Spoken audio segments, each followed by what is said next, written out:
Blue.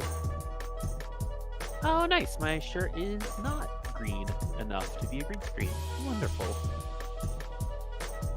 How's it going? Nice. I'm trying to be consumed by fire here in Colorado. Do you want to hear a headline? It's a 2020 headline.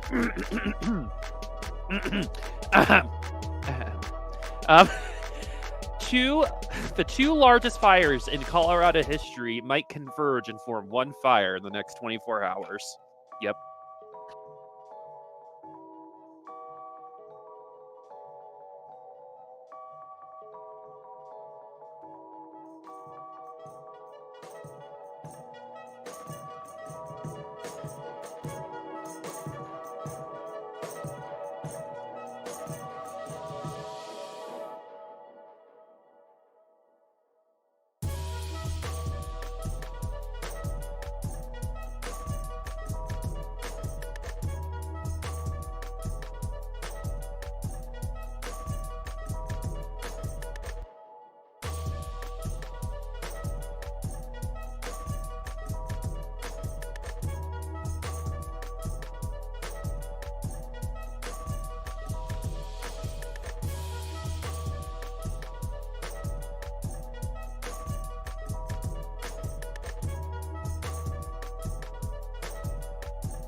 Hello, everyone, and welcome to this week's Fight Night Rising. The war week is over, or is it? We'll see. But now we had a new hotfix B patch sort of thing coming in here, so we'll probably be seeing less Divine than usual. But you know who is still Divine? My co-caster, Oh, Boop. Boom. How you oh doing today? man, I love that. Let's keep that going from here on out. I was literally just thinking. So, for everyone who's watching, as we take a little detour for just a second, before we get live, producers will always say like, "You're hot," and I'm always like, "Yeah, I am." You know, and so this has been Yeah, great so far. I've I I've got had I got the divine thing, I got the you're hot thing. I'm raring to go. Let's get this. I've had that same exact thought before. I'm like, ooh, okay, that's the confidence booster I need going into this. Exactly. Well, you're also Um, divine, my friend. We've got some divine players today as well. That we do. Introducing them, going to have our returning victor from last week. Numano played exceptionally well. And also we have Sphinx, Raza, Okila, Seigs, Jirachy, running 300 gold, and Donnie. Oh, I'm gonna have fun with Donnie. In terms of IGNs, that there's a lot of content to be had there. Let's see what they're playing for though. Yeah, of course. We have our $200 total prize pool. First place getting $100 of that. Second place getting 50, and third and fourth getting 25 apiece. And as always, the top three will be invited back for next week. And one thing to note is, I think we were just so enthralled and like inspired by Numano's play last week and how much control he had over that particular meta that I think we forgot the fact that Sphinx broke the 3 week curse last week. So True. we're back on 4 weeks for Sphinx. And at that point, you start thinking about, okay, how long can we go? Right? Because it's Yeah. going to be a while before we get to Gun May's, 12, 16 week in a row for top threes Yeah. for Fight Night. But it's so crazy. A lot of people after 3 weeks bail out pretty much. But Sphinx is going to be sticking around, hopefully coming back for a fifth week, getting on that leaderboard for most consecutive weeks for Fight Night as we're starting off with Numano. Look at that little picture he's got there. Poor Warwick. Yeah. But anything in black and white and it makes it sad. I know, man. I was I was actually too busy looking at the bottom right there, the little bird animated little thing there. That's very cute. But yeah, the Rip Warwick indeed. Warwick had his time. There was actually a meme I saw on Twitter earlier. I think it's posted by the Giant Slayer Twitter actually. It was like the oh, have I been like a good boy or something? And it was like Warwick going to heaven, and then his response was just no. I was like, oh no, Oh Warwick. man, that was Uh, upwards of some of the most brutal, I think. That last like 24 hours of that was like running the end of a marathon. We broke through the wall, and now we're here, and things are a lot more balanced, a lot more flexible, and we're actually seeing some things that have been whispered about in the past in terms of potential, but we might actually get to see today for the first time. And this is something I obviously just wanted to talk about, which is this yeah. ninja assassin thing that a lot of people are starting to discover and try to figure out. Do you think that we might see any of that newness here? And if not, Ninja Assassin, anything else that we might see that we may have not previously? Yeah, I definitely think we will see some, if not a lot, of Ninja Assassin. Ninja Assassin was even coming a little bit into popularity at the end of patch 10.20. And then it got buffed actually in 10.21 with the 4 ninja, I believe, going from 120 bonus spell power to 150. But people are definitely recognizing that's very strong now, even with the kind of preemptive Akali 3 nerf that happened in this past B patch. Because when nerfing Divine and Warwick, they're like, okay, we know Akali is going to be strong, so we're going to pre-nerf that just so it's not going Yeah. to over dominate everything else and have issues there. And it was a good call on Riot's end there, but still it is very strong. Other compositions, I think, that take the S tier slot, I think are sharpshooters. Sharpshooters are super good right now, especially with all the buffs to items like Zeke's and Locket, even though Locket got a little bit of a touch-up nerf there. Still very, very good there. Jinx and Jin, even Teemo have a large role to play in the effectiveness Mhm. of that composition. And don't get baited into that Vayne carry, friends. It can work sometimes, and it is fun, but it is not going to take you as far as our Jhin carries, for example. Right now, we're looking at Numano, our returning champion from last week. And when we say we were impressed by his play, we are not being facetious at all. Yep. Basically, everything felt like it was on purpose. There was no it was complete control. There didn't feel like to be any randomness in what is an RNG game for Numano. And when you're able to manipulate RNG and really control it amongst your fingertips like that so easily, of course, you're going to find yourself at the top of the leaderboard. And again, to remind everyone at home, the reroll changes for the shop have been reverted. So it is much more difficult to get a tier 3 minion. But if you're, I guess, good enough and you hit, you never know. You still only need the 6 for the chosen. So Yeah. with those changes, we might see the tempo of the game slow down just a tad, especially at the early stages. But once we get to the 4 or 5 rounds, then we will kind of even it up and things will be about the same. As we're looking at some vanguards right now for Numano. Remember, the early game is all about just picking a couple tanks, maybe some sharpshooters to help you through the early game. And Numano has already put that jeweled gauntlet on Kindred. Yeah, Jewel Gauntlet, I think, is a very smart slam here from Numano because that can go into a few different compositions. A couple of those. I mean, you actually can run Kindred carry, to be honest. I have seen like a Kindred 3 still do on late game, but notably Ari, I think, is a huge Jewel Gauntlet carrier. Ari is still good. I don't know if I would consider her quite in the S tier of compositions right now, but probably like right below that in the A tier for Vanguard, for Mystic, super strong at that point. I'm trying to think, actually. I know there's another comp that utilizes Jewel Gauntlets pretty well, but it is escaping me off the top of my head right now. I'm sure we'll see it Yeah. if it does show up. But so one question I did want to that kind of did pop into my game is or in my mind is Jeweled Gauntlet. You usually think about people like Ari and getting AOE crits, but with Kindred, it is still that single target damage. Why is it still so popular for the Kindred to carry an item like that? Kindred has a lot of just base, very, very high base damage. Even at tier 1, I believe, offhand, her base tier 1 damage is like 450 or Mm, something. And she's going to be casting her spell very often, actually, even more often now, because of having that spirit in there with the Yumi. So give her a little bit extra attack speed, get mana faster. And she's just going to be basically like one-shotting units in the early game, especially if they're not already tier 2'd. We saw that in the last round, she was near one-shotting them. And Numano has a 2-win streak here. Is looking for a 3-win streak before mhm. this carousel round.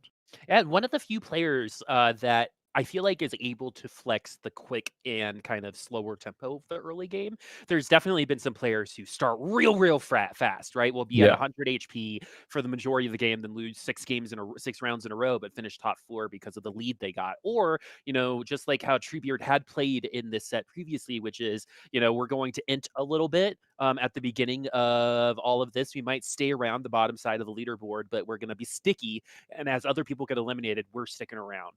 Yep. And Numano was Definitely. able to do both last time, and that is something I think we don't really talk about in terms of a player and what they absolutely need to be in order to be great, right? Is to be able to flex, I think, those different kinds of play styles, especially at the early game, because a lot of people are locked in to Yeah. their specific play style at this point.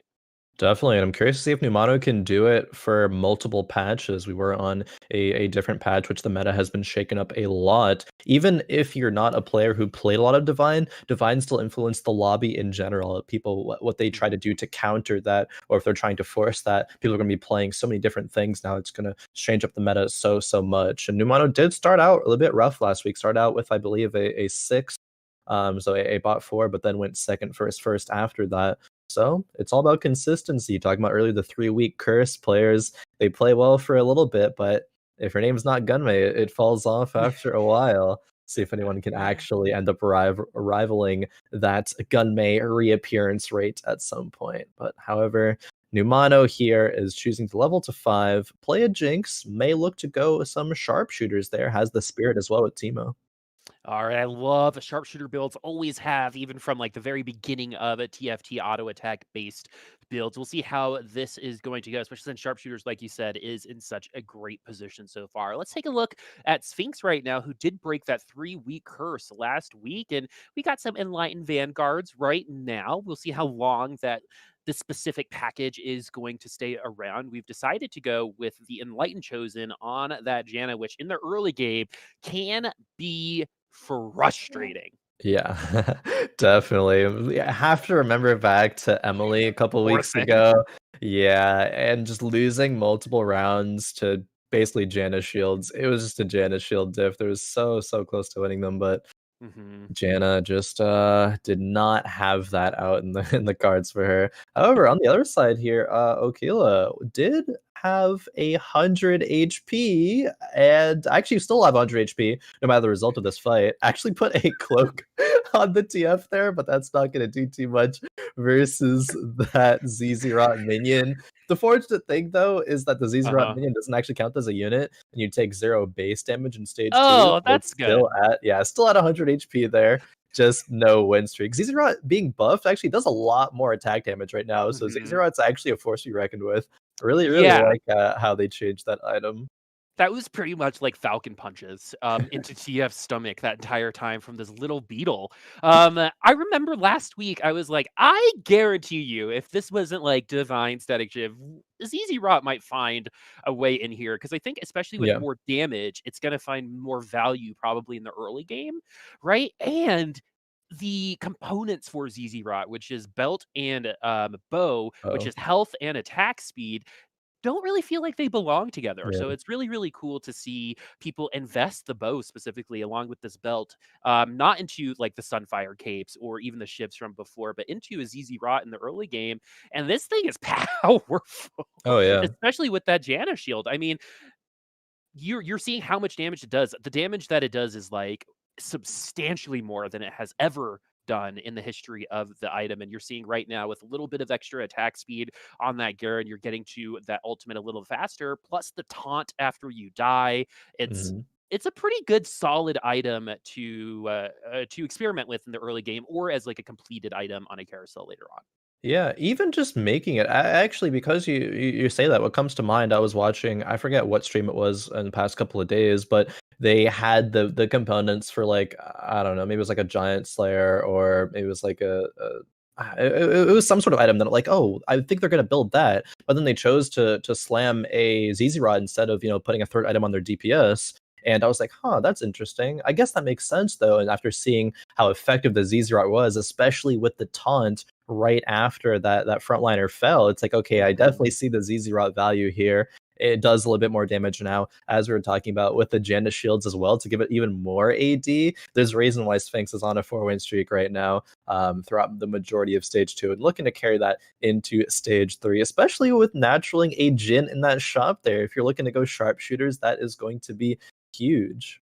And right now, it kind of the flexibility that Sphinx has is dangerous for a player like Sphinx in a good way, right? Yeah. Sphinx is very good at thinking 6, 7 rounds ahead.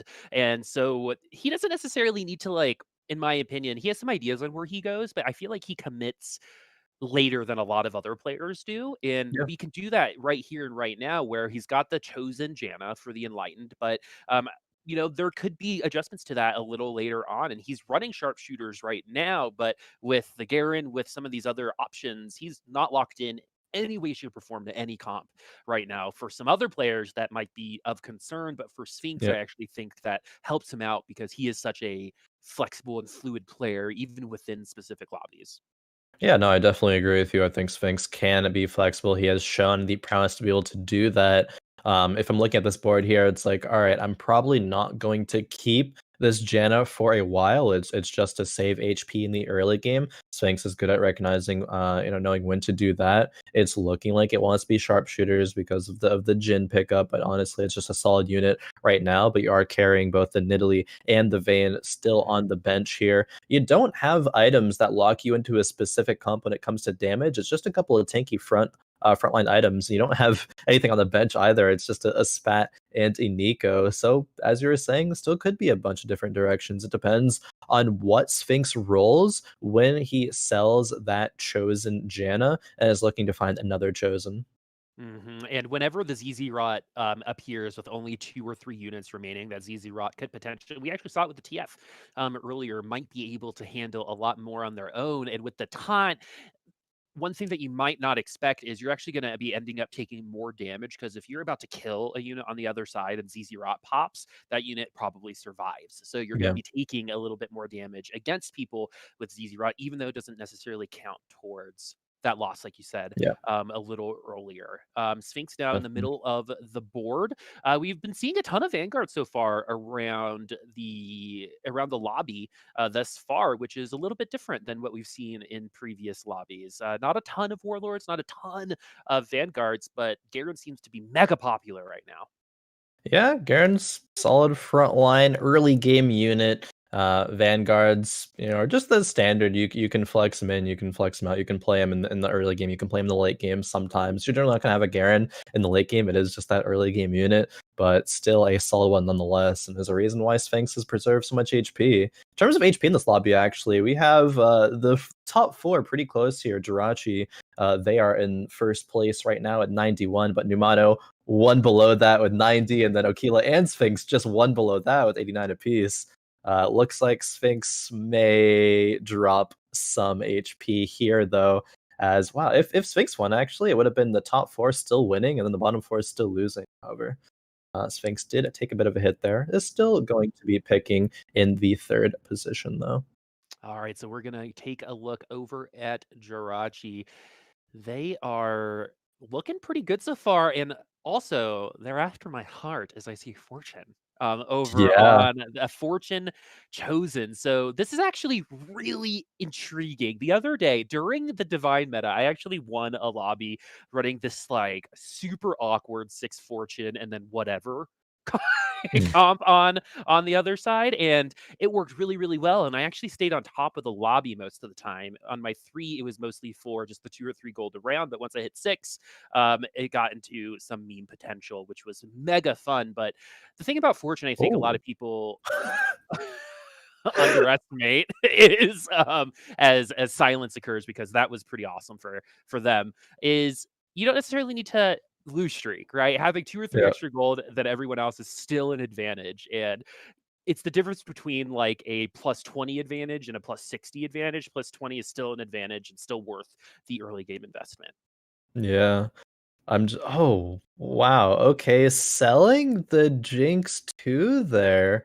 Jirachy choosing to do that instead. Wow, rolling a Jinx too. I feel like you're usually going to play it at that point, especially with how prevalent sharpshooters are in this meta. I guess the items aren't amazing. Jirachy has a Bramble, a QSS, and the third, I forget the third item now. I was just staring at it, but then the unit died. But yeah, the items weren't looking great for it, so I suppose that's why Jirachy chose to sell the Jinx instead. It's still a lot of gold there, cashed in on the Fortune not too long ago. Although if you look at the top here, it's win loss, win loss. So it's not the most Fortune value, but still being at 86 HP and 50 gold at this point, halfway to level 7, they're doing pretty well, I would say, in this lobby. Running a couple warlords. This is something that I'm seeing a little bit more of in the early game stages as well. I mean, they're units that gain power through wins, so they're not going to need that rush to like tier 2 a unit, especially early on. We're getting to the point where they're going to need to at this point, Yeah. but early on, it's enough to kind of delay the game and stop some of the bleeding if you do lose, if they're just a little bit stronger. As Jirachy feeling very good about this Yeah. particular round, as Okila should fall here. And Okila was at the top side of the lobby. Jirachy should be able to surpass everyone Yeah. at this point, as the bottom side of the lobby is feeling like some revenge right now, as Raza continuing to be on fire. Very intrigued to see what they are running right now, but Jirachy is at the top, picking up 2 cannons for the keeper with the Riven, and that's going to keep everyone a little bit more protected. The Dusk is going to give them, especially the Dusk units, a lot more Okay. power. Plus, the Warlords are going to be a little harder to take down because of those shields. Yeah, this is interesting, actually, the transition that Jirachy is making here. Going into Dusk, going to Riven, that Bramble will probably go onto the Riven later. You already have 4 Dusk, you're in a pretty good spot when it comes to HP. These items even are pretty solid. GA, Mhm. another solid Riven item. You're probably not gonna... Oh, that belt like flew off the screen for a second there. That looked very strange, threw me off. Yay! But maybe you want like Ionic on the Riven as well. However, this is still a very solid board here from Jirachy. I was just gonna like praise the game sense to be able to play a strong board while playing Fortune, and then recognize, okay, it's Wolves time. I'm gonna sell my chosen, look to roll for another one, but didn't even really need to roll, just kind of or that much at least, just kind of naturally hit a decent amount of stuff here. This Riven's still going to be strong. So gonna putting the rod on the cannon, I think might be a little bit preemptive. But they choose to do actually just full committing to the Morellos. So okay, if you're gonna put the rod on the cannon, I do like making this Morellos because it's going to just play towards saving HP, which Jirachy was doing anyway, and it's even going to be good enough to kill this Talon 2 on the opposing side there. And I mean, Talon 2s are very strong, but if you're having this composition where you haven't really rolled, you're still at 50 gold, like you're feeling pretty good about that. I think the thing about Kennen that a lot of people forget is Kennen's actually very good against Shade and Assassins if Kennen is able to ult, right? So Yeah. against things like Talon, one of the best ways to see someone like Talon is that Kennen Maelstrom. So this is a really good way of baiting some of those units into attacking Kennen as well, which is why he is not in the back row. So they're going to Yeah. be able to finally get some really nice value. Kennen ults seem to be mostly miss rather than hit in the current in the past metas, but now with some more love on a Ninja, especially with some more love on a Kennen 3 with that massive damage increase on that ultimate, it's going to be a lot easier to make something Yeah. happen with this Kennen. Now he's going to really have to be the MVP. And this is what I mean by usually misses than hits, is it always just feels like it's always 2 or 3 people at the outer edge of the Maelstrom Yeah. getting taken down. And this time around, the Kennen's unable to take the W, as again, the bottom side of the lobby is trying to get the revenge on people like Jirachy right now. Yeah, Jirachy, very intentional decision there to just instantly pick up the Kennen keeper chosen right there and then try to win streak with it. But losing anyway is a bit unfortunate because I think that the style that Jirachy is playing right now is more of a I want to make sure I get top 4 here as opposed to go for first place. If you're going for first place, I think you might greed it out a little bit for maybe a dust chosen so you can get 6 dust, because if you slam 3 defensive items on the Riven and she doesn't have 6 dust, she is going to I think falter a little bit when it gets to the end game, just not quite do enough damage, especially with not wanting to make an Ionic as a kind of like supplementary half damage item, but rather choosing to slam the Morellos on the cannon there. It's still working out decently right now, even with 4 dusk. But I mean, lost last fight. This fight's gonna be close. It looks like it's gonna be another loss, as that Kindred from Numano is still very, very strong. Is a Kindred 2 at this point as well. As we're going to go over to Mr. Donald. Um, this is a better one. As we're running a lot of different things right now. We've got Hunter, Ooh. Adept, Mystic, Spirit, Sharpshooter, and a Ninja for Donald right now. Double Chalice on Jinx. Want to walk us through that? Yeah. Yeah, I mean, Chalice is a good slamable item. It gives 40 spell power to that unit and units directly besides it. Also, having a chosen Hunter Ash here doesn't really fit in this composition that much. There's no Elderwoods, there's no other hunters. There is 2 Nikos on the item bench there, though, but this looks to just be like play whatever you hit sort of thing. And Donald, okay, yeah, that's gonna be a sell on that Ash there. But Donald, you're 14 HP, 2 rounds before Raptors. There's even the possibility to completely be eliminated before Raptors hits, which is not a position that you want to be at. So probably want to roll to 0 here, honestly, because I don't think you're going to be quite strong enough with just this board. And the items, unfortunately, aren't amazing for the comp that they're running, as I believe there might be 3 or 4 sharpshooter comps right now in the lobby so far. The double chalice on the Jinx, you're already seeing the effectiveness of that, seeing how much damage that front line is taking, and positioning well against the Aatrox as well. That Jinx is going to continue to be safe in the back line. And because of that Aatrox positioning, or defending against that Uh-huh. Aatrox positioning, we're going to get a round win for a Donald. That double chalice locket Jinx, even though how weird and awkward that looks, is honestly giving me some I want to try it vibes. Yeah. When you go back to your own lobbies, you're like, I never thought about double chalice on someone like Jinx, but obviously it works. Yeah, I think. Actually, going back to earlier, a unit that also utilizes dual gauntlets pretty well, I think actually is Jinx. I've seen sharpshooter players do that recently, and it's been very effective. Actually, choosing to double Nico the Jin there is Donald, and I guess you have two good items for the Jin there, so I don't dislike that decision necessarily. But Mhm. going back to these items like Locket and Zeke's and Chalice and stuff, they do seem very, very strong in sharpshooter compositions. It gets a lot of value when they're all in the back row, in the back line together.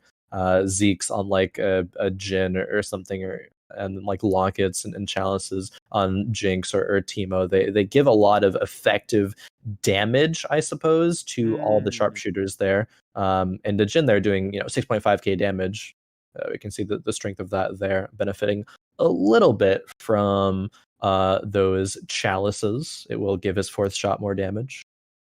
The the crazy thing about this lobby is seeing someone at Wolves on fire at 28 HP. That is not something that you see every day when it comes to this particular NPC round. But 14 HP for Donald seems to be riding the ship, plugging up those leaks right Yeah, now. Running 300 gold is having a little bit of a hard time, but the top heaviness of this lobby is definitely starting to equalize right now, which is something that naturally happens as we get later into the game. But the unfortunate thing for people like Donald who are starting to equalize and get some gold back is unfortunately they only have 14 health, right? And at this point in the game, that could potentially be just one loss. And so all of this extra work, all of this ability to come through, you get one bad matchup, and this set in particular seems very rock paper scissory. um, it's going to be it for you. And all this hard yeah. work will still equal an eighth place. And that's the danger of these kind of like top heavy lobbies where the top four are just knocking and bullying the bottom four, taking tons of HP every round. We do have some equalization right now, but running 300 gold and Donald in very precarious positions for this part of the game.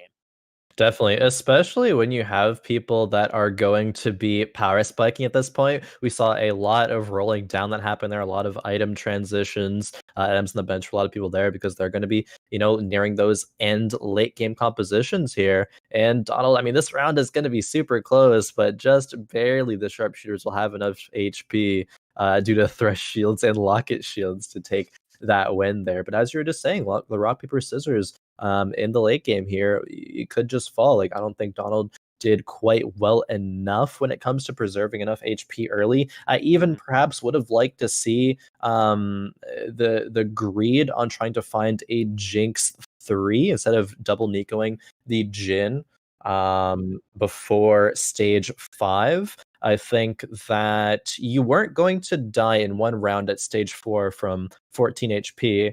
So if you hit the Jinx 3, I think it's overall going to be better in terms of getting a top 4. This seems like it was just playing for like, I want to make sure I get 6th or 7th instead of 8th though. And I mean, maybe you don't think there was any chance to get into the top 4 with how strong and how much HP the top 4 had. So I guess I don't really dislike the decision. It's just a couple of routes that could have been gone instead. So this is an interesting comp, my friends. Remember when Yeah. I was talking about things we haven't seen? We haven't seen anything close to 5 enlightened, and maybe this is why. Running 300 gold, potentially getting eliminated here. Not a lot remaining. Oh, That Yone though might be able to Yone. bring this back, and yeah, that Yone is at tier 2 right now, and that as much as it's going to be chilly with that Sejuani ult, it's It's close, but okay. okay. Usually I like commit, but that one was Yeah. mega close. And without that Yone ult, running 300 gold might not be here anymore. So walk me through this kind of enlightened plus a bunch of other stuff composition here. It's not something that we see every day. I mean, it's really kind of just a Talon composition here. You run Talon and Morgana as the top damage dealers there. There, however, isn't any Morgana items nor a Morgana 2 at this point right now from running. Just a 3 good Talon items, and then the Zeeks as well to buff up the Talon. A tanky item with the Bramble, and then G8 on the Yone. Yone 2 is kind of high roll for this, so I actually suspect running would win a decent amount of fights here, assuming that the Talon doesn't really troll here. Would have liked to find an Assassin Chosen Talon instead of Enlightened Chosen, because this composition wants to run 4 Enlightens anyway, and it's kind of awkward to run 6 Enlightened, and it's not really that much of a benefit. But yeah, Talon actually getting locked down here a little bit. This could be the end for running here if Talon doesn't get some resets and does not get enough. That's actually going to be exact lethal damage there for running, as they do go out in 8th. Seigs on 1 HP, but still barely holding on right now, playing some sharpshooters and some dusk. Another sharpshooter comp. The other cool thing about Yep. sharpshooter is you can go sharpshooter dusk, especially if you don't get your chosen sharpshooter and you can't reach for the 6, but you can go a couple other directions if you want it. It gives like you really good bumpers to work with, and then everything that's extra you can react to towards lobby, right? You can go the spirit way to try to increase attack speed, especially if you're running Kindred already, or you could do what Seigs is doing, and that is running the dusk, the 4 dusk. That chosen Yeah. dusk is going to be pretty big, but it's all about getting those dusks into a position to actually do damage, which is going to be hard to do just at 4 with a fully defensive Riven when we're hitting the rounds of 5-5 and later. This is where a lot of these kinds of comps do start to fall off without some like of that extra oomph, without that some of that like perfect itemization to get you to that number 1 section. But we shall Yeah. see how long Caesar going to be able to be here, because I know a lot of our other sharpshooter players are going to absolutely enjoy if Seigs is taken down here, especially with those Jins going back into Yeah. the pool. A good reposition there at the last second from Seigs, making sure the Jin is further away from the Sejuani. Jin stepping up really far, though, chasing the Shen there, so it's going to get caught by that Sejuani ultimate anyway. Jirachy, are they going to be strong enough to take out Seigs here? The Sharpshooters and the Dusk still look strong at this point. Jin is still alive, and so that will actually be a seemingly a rather dominant victory there. There's still only the Riven 1 on the side of Jirachy for now. Maybe once Riven 2 is going to be found and achieved there, then can see some more success there. But people are getting pretty low in this lobby right now. 36 HP, Numano barely in first right now, and then going down to 1 HP. Sig still in 7th. But we're going to see some people falling very, very rapidly now at the end Yeah. of the stage 5, and especially once we start stage 6. We probably do not make it to round sevens with the amount of Yeah, no. HP on the board here. We've got a lot of like triple eliminations. It could potentially actually happen right now if Donald does fall. And Donald, ever since we left, is on fire right Yeah. now. Is going up against a new mono. Seigs is. Will Seigs be able to power through another round? This Ari is going to have a lot easier of a time getting into the back line with these sharpshooters. But where is she going to target? It's going to be that back line, getting rid of every single one of them. And with this GA, there's going to be at least a second ultimate. Jeweled Gauntlet, though, is going to be enough to take down 2 more. It's only going to be that Ari and that Riven. Seigs maybe not wanting to watch, and it looks like he does win against that Ari. 1 HP and a dream. And with the way this lobby is coming through, anyone can take it from here on out, as number 1 is only sitting at 35 HP. Said multiple people could fall that round, but no one fell No one right did. there, actually. Jirachy did take a bit of a hit, but Seigs and Okila did win. Donald won that round as well. And yeah, Seigs got it away because there's no way that a Bramble Riven is going to get... Bramble Declaw Riven, excuse me, is going to get one shot by a Jewel Gullet Ari. That just never happens. So I was like, okay, I'm just going to see if anyone else falls now because I know that I'm safe. A little bit of anti-hype there in terms of commenting that fight, but I'm sure, yeah, Seigs knew the result of that as soon as everything else fell and the Riven was alive there.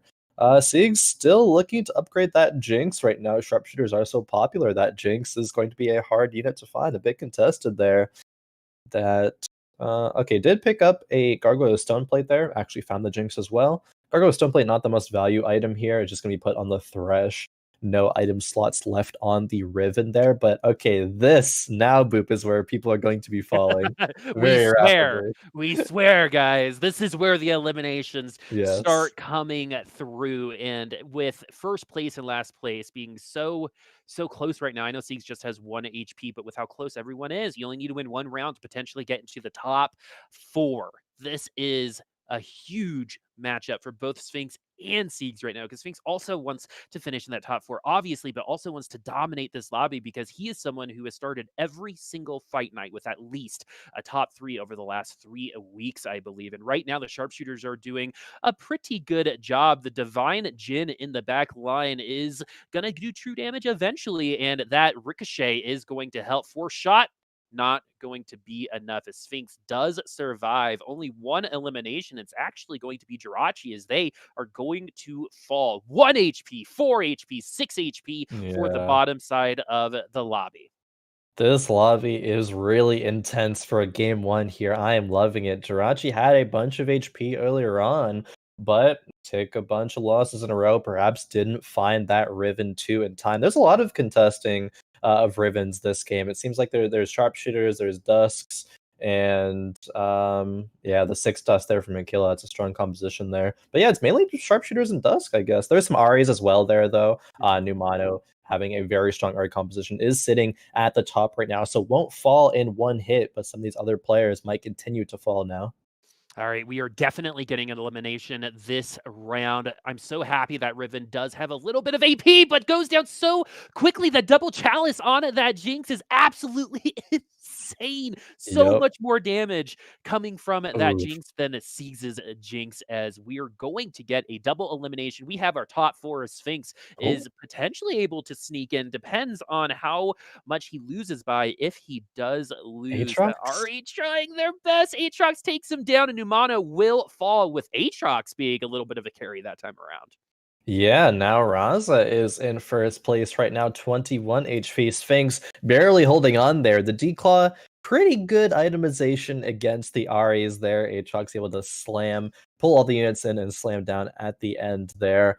Donald still rolling on level 8 here, not wanting to go level 9, is trying to search for that Jinx 3.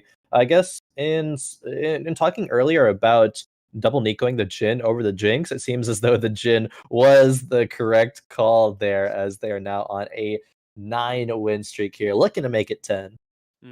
Got the Yone just all natural, I Yeah. believe. And honestly, I actually think the Aatrox hurts this Ari right now. Separated a lot of the units on the board, and so not a lot of damage going through from Numano. Does end up getting a couple more ultimates off, Oh. and even with this, it might be. Oh no! Oh, Oh no! that was so close. That was actually like a fraction of a second between a win Ugh. and a loss there. Numano takes our loss though, but still does hang on, as Sphinx does get a top 4 in game number 1, but it will be a close 4th place there. I think Sphinx will still be pretty. I mean, honestly, anyone in the top 4 on this lobby, with how crazy it got in these later rounds, I'd be very happy with any type of Yeah. performance, even close to the top 4, judging by how it was so top heavy. And then all of a sudden, the bottom of the leaderboard was like, revenge. And they were Yeah. able to make some things happen, though I think the lead of our top 4 was enough to keep them all in the top 4.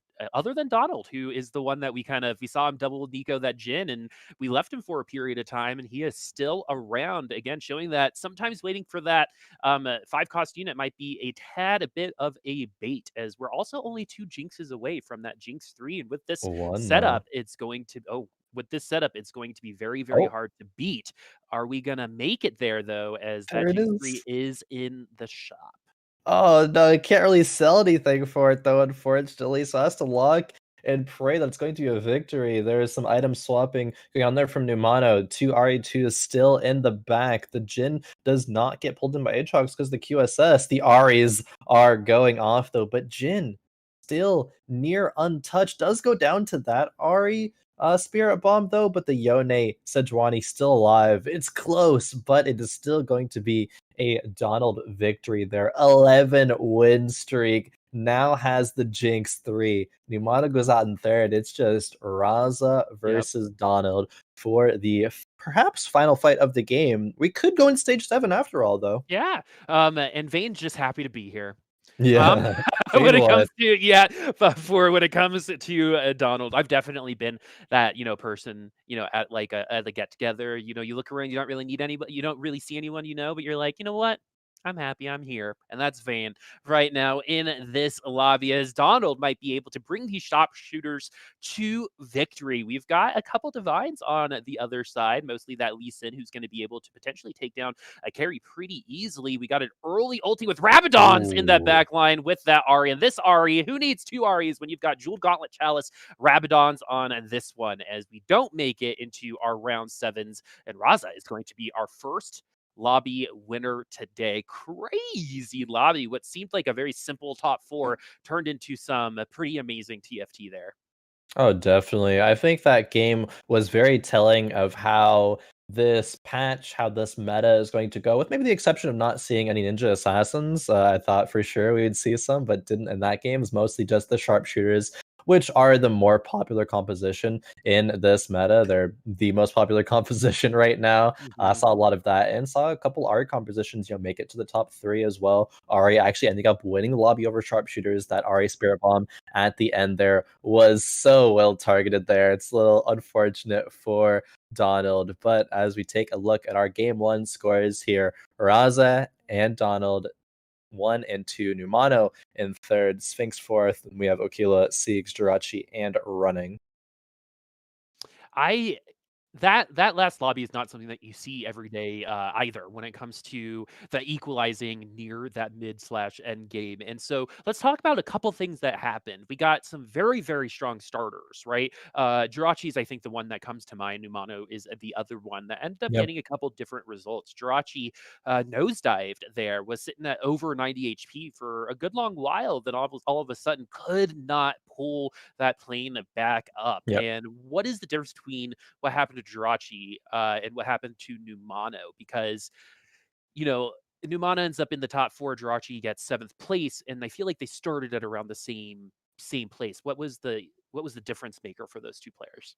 Yeah, definitely. So when I reflect on Jirachy's performance in that game and the keeper Dusks, maybe could have rolled a bit more aggressively for a Riven 2 earlier before the Rivens got taken there because that was a huge deal. Also, you have triple damage items on, or triple tank items, excuse me, on the Riven instead of anything damage related, but then not having 6 Dust, choosing to buy the keeper chosen Kennen, I think is more of like if you already have Riven 2 and you're looking to secure a top 4, maybe that's the play you want to make. But I think I would have liked to see a bit more of greedy play there.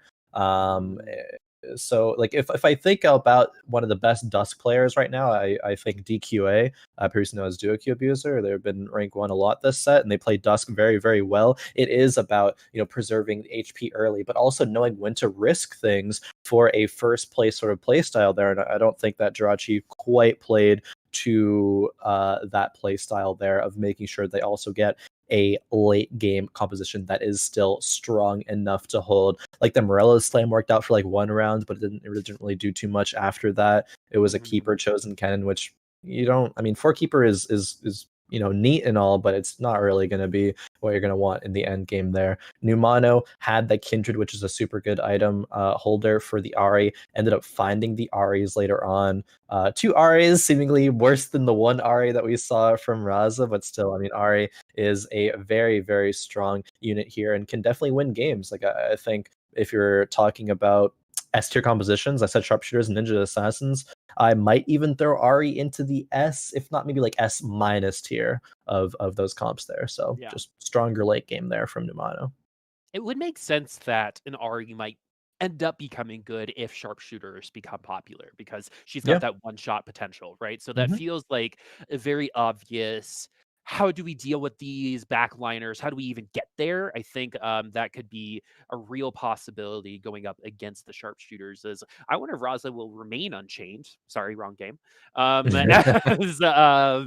we have the Maokai right now with that needlessly large rod. So when it comes to starting items, one of like the biggest pieces of statistics I'd love is to see like what the win percentage is or like the final standings are for item starts, right? So if you Yeah. start with a cloak, what is the average finishing for someone like that? For Ah. you, what would be right now in this meta? We've got a rod for Raza. Is that something that you're going to be looking for your first carousel? Not particularly personally, but I could see you can go Rod to slam a jeweled gauntlet in the early game. Some people are actually still content with slamming Morellos in the early game if you have a decent carrier for it, and you can put it on like a Sejuani later on. Sejuani, a pretty good unit to spread around that over time damage and that healing reduction there. I don't dislike it. I, however, definitely favor a couple other items. Sword being one of the most favorite items personally. But if I'm thinking about like what I don't want from the first carousel, it's probably just belt. There's not that many good slammable early items with belt besides for like Sunfire, I guess. But even that is like sometimes you would rather make other items. I guess Zeke's as well, actually. That's slipped my mind for a second, but Mhm. Zeke's is pretty solid. Probably gonna be the one that you would go for. But honestly, that's still kind of like limited in terms of compositions that it excels in. It could give you an early enough lead that you can just kind of play whatever, maybe play like legendaries later on, but sharpshooters being one that you definitely want to go if you have Zeke's. And actually, a Kali there for Raza being picked up only has a sword and a rod there, so you don't have many Akali, best in slot Akali items. However, it's still going to be played right now, On maybe. Summoner's Rift, that would be a great item for a Yeah, collie. Gunblade, yeah. Yeah, as it is Hextech Gunblade, but here I think you really want the double bow for the RFC for the extra range, especially since the ultimate does interact correctly. You know how many times I've experimented with RFC incorrectly, like with like Vi, right? Oh, Doesn't ult, right? yeah. And so this is one of those interactions that was obviously intentional and one that I actually think is good kind of for the game if balanced right to get someone into the back line or not, right? With the RFC to be able to act kind of like an auto attacking carry, almost a la sharpshooter in the back line, but with Yeah, assassin bonuses, which I think is the ninja bonuses, which I think are the coup de grace there yeah. for those Akalis. Akali 3 did get nerfed, so that is not something that we're going to be seeing absolutely overwhelm as it was kind of a proactive nerf because of some other things going along. But I don't see Raza winning these next couple rounds. Yes, we've got two brawlers, but No. the Lissandra isn't going to be doing a lot of damage. So we are definitely inting for carousel. And if you're new watching, losing in TFT is totally fine. Your HP is part of your economy, and sometimes getting first pick on this first carousel is what can actually bring you a lobby win a little while later. Definitely. I think that Raza could have maybe chose to slam a level there, play the Akali Diana for assassins, and that's not a guarantee to have a full win streak for stage 2, though, and it's always awkward when you try to go for a full win streak and you end up losing anyway, so your econ's kind of shattered because you already spent gold to level up as opposed to making 10. But Raza saying, okay, right now I'm not confident I'm going to be win streaking. I'm going to make 10 already on 2-1 and look to full loss streak to make even more eco. You have a Nico's help as well on the item bench right now to allow you to get that power spike a lot more consistently when you're getting later on into the game. Maybe you need to get that power spike for a Jin 2, as we saw, Donald go last game, or maybe some legendaries at that point as well. But I still like the decision here from Raza to be playing greedy for the money, have a couple of, just 1-star units here, but they still give you a little bit of direction. Could go sharpshooters with that Nidalee and Vayne already.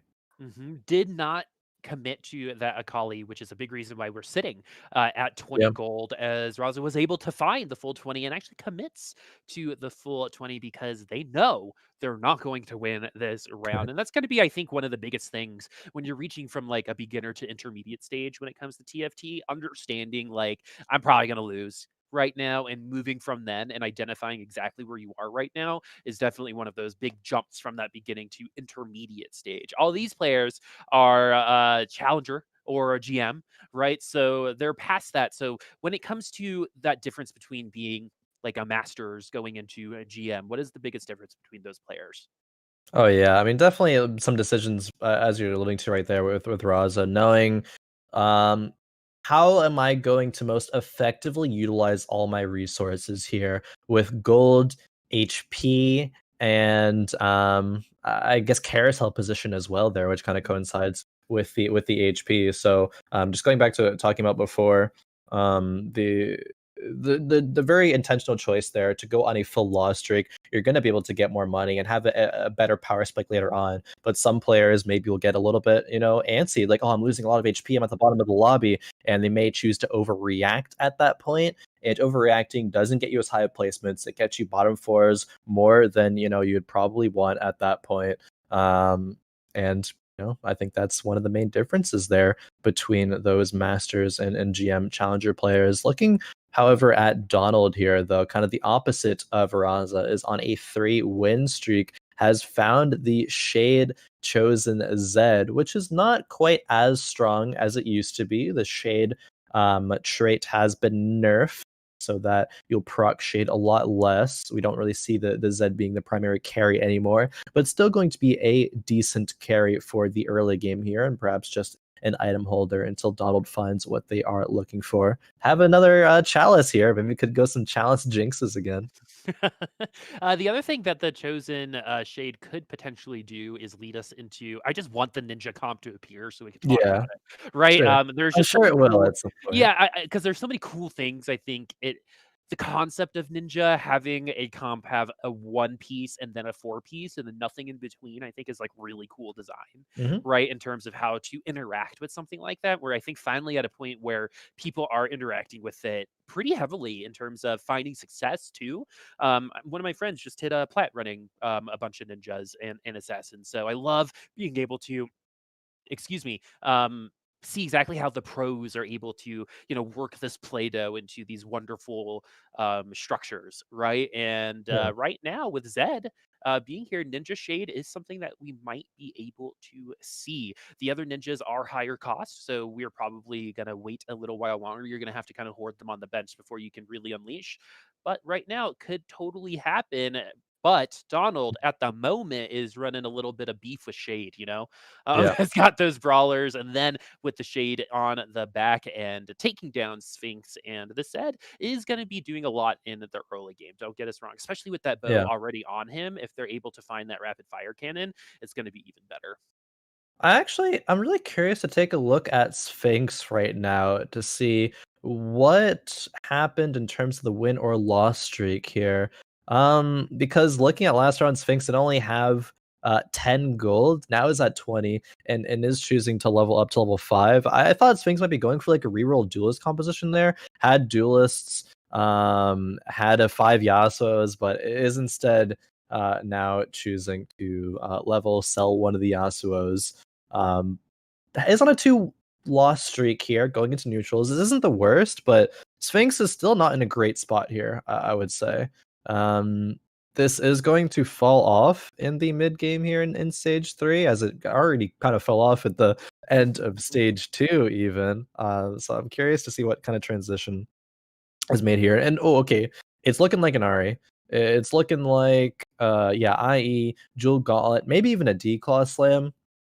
However, the third item for that kindred later on going to be Ari is going to want to be GA. GA very, very stable there. But I like this transition though. I was concerned for Sphinx, but now I'm less concerned.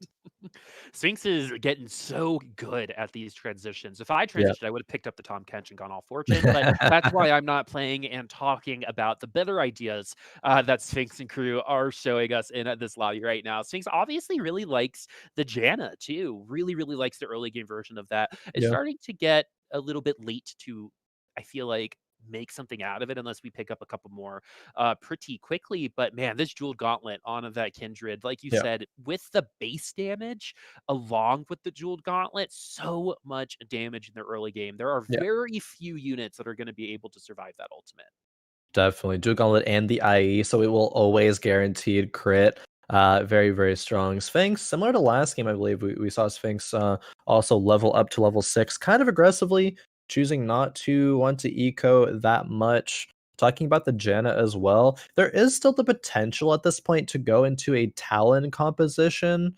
It's Who not likes Talon? terrible. Yeah. It's not terrible. You can run the Jeweled Gauntlet with a Morgana, have the IE for the Talon. You still do want to get a GA on the Talon. So you're gonna want GA for both those comps. Actually, I find myself sometimes like if I start Sword, I've been flexing a lot recently between a Talon and Ari composition, just depending on what units I find first and what items I end up finding. Like if I find the Jeweled Gauntlet or not. If I find some Aries, I'm like, okay, that's my direction. Cool. If I don't, then all right, Talon, cool.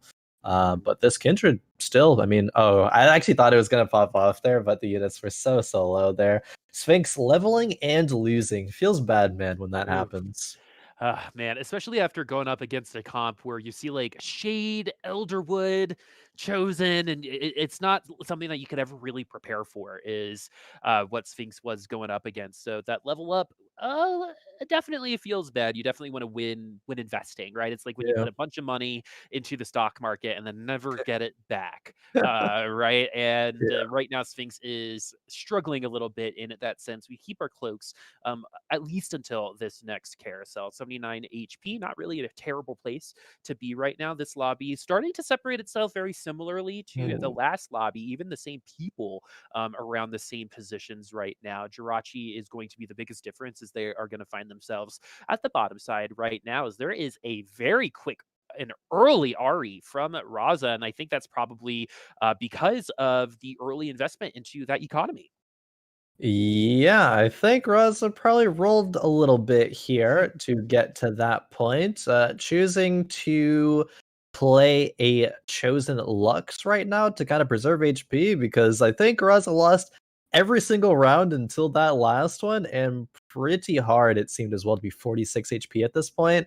Did just cash in on the fortune, however, though. So Raza really needs to get something good out of this cash in. Perhaps it's going to be some Nikos, perhaps it's going to be some item components, perhaps some Ari item components as well in a full transition there, but we will see as it's nearly 20 HP difference between Raza and Running, who is on the bottom of the leaderboards yet again. Running did go a fast 8th last game, so looking to improve performance here in number 2. And now is the best part of TFT Fates is Um, the oh no. that wasn't Uh really satisfying. nope, not at all. I was about to say, cashing out on fortune is like honestly one of the best things in my opinion in any game I play. When it comes to the feeling you get when you hit like 60 slubs. But right now we're gonna see them level up, put in a Riven, pick up a couple more brawl as well. But that was not a good scenario for Raza right now, especially since after selling a couple of those units, already spent all that gold. It's not like we got to increase our position all that much. No, not at all. Level 7 0 gold here feels like a lot of a desperation move. It can work out if you hit things that are pretty good. And win the round, going a win streak here, and it looks like it'll barely be a win streak here. Okay, the TF actually almost clutched that out. If those cards had hit Lux as well, it would have gone the other way. Okay, buying the Cassiopeia there, I think is very important. If you're going to want to transition into the Ari, it's usually going to be for Vanguard, for Mystics here. Playing this Ash doesn't really do too much right now. Like, I'm kind of curious as to the decision, like why you leveled up there. Maybe it's to aggressively try to find like a mage or something, or just find like anything really that makes your comp a bit stronger because you don't want to lose more HP right now if you're Raza. And so the funny thing about what's going on right now is because Raza was so solid on that last lobby. I mean, he won it, and so now it's really interesting to see how different players adjust from playing from the top and playing from the bottom. And so Raza now is in one of those situations where winning is way more important to him than it is to even Jirachy above them, because we're still making up a lot of that economy. I didn't quite see what Jirachy is running or what their economy is at right now, but Raza with this Zed is going to lose one more time to Seigs with this Elderwood. Ginsu's Rageblade Zed Yeah. is starting to pop off a little bit. Second place on fire. Let's take a look at someone that we haven't so far, which is Okila, when we get the chance after this NPC round. Here we go, as we get some duelists. Adept got a little bit of a nerf in this patch, so it's not going to be as cumbersome at the start of some rounds, especially if you're not also running Adept. But right now we have 4 duelists and then a bunch of splashes of other stuff. Yeah. This is giving me huge locodoco vibes right now, looking at this duelist composition, not only because it's duelist, but also because it's not having an insane focus on hyper rolling or even slow rolling for the Yasuo 3. It's going to be and I'm okay with leveling up and finding, Jax 3, finding Kindreds as well, as just eventually finding Yasuo. And a good natural roll there from Okila finds another one. Going to roll down a bit more here as well. Hits Irelia 2, hits a Fiora pair. Not going to be the most impactful there. Finds out a Callista, that's important. Is actually rolling below 50 here. I kind of like this decision actually, because you're so close to a lot of stuff. You're like 2 away from Yasuo. You're 1 off of a Shen and a Callista Kalista. upgrade. Yeah, but didn't quite hit and doesn't want to roll below 40. I think this is fine. Jirachy there though, that Morgana looking real scary on the other side there. It has to stay alive just like that Callista did, and man, that No. range on that Callista with RFC is definitely going to help out, as these duelists should be fine. And a big reason why we're talking about locodoco is over 2 weeks, even though he only played duelist once last week, it was the only time he top forward, and definitely one of the better duelist players that we have seen so Yep. far in this set. Just full stop, one of the best duelist players, full stop. And so now that we're seeing Okila do it, it's actually really interesting to see different kinds of play styles and what they kind of invest in. And like you said, Loco is like, okay, we'll get the Yasuo eventually, I'm sure. We'll Yeah. pick it up if we see it, but I'm not going to actively search for these things, as we're getting some pretty bad rolls now for Okila, as we're still going Yeah. to 40 HP, but unfortunately not hitting as well as we were earlier. No, unfortunately not. Scouting around the lobby as well. Running actually has a GA plus a couple of jeweled gauntlets there on the RA. I actually don't like double jewel gauntlet as much as I just makes it so much more consistent. Oh man, that RLT was so unfortunate there, only hitting Sag. one unit. Running 37 HP right now. Went to level 7, rolled down nearly all of his gold, but not resulting in a round win there. All right, we're still moving toward this duelist adept comp. Rolled past as in Zhao, so definitely just wants to stick to these four. Yeah. Sold the Right Fiora now, as well, that even got upgraded into a Fiora 2 earlier, so that's why I was like, "Okay, definitely doesn't wanna go 6, just wants to have the 4 right now until they find the Jax 3 and the Yasuo 3, as well as, at least mhm, Callista 2, then maybe level up for some more at that point, though, yeah. but it's not worried about them right now." Especially since they're already on a 2-game win streak, rolling to 40 is a little bit more comfortable. But we do have Seigs on the other side of the board right now, and just lost recently, but had been winning quite well with this Elderwood Zed, who's going to be Yeah. able to take down that Janna in the back line. So no shields for you, and that's going to be tough, especially against that Evelyn, and these Elderwood shades are going to take Hey. down another victim.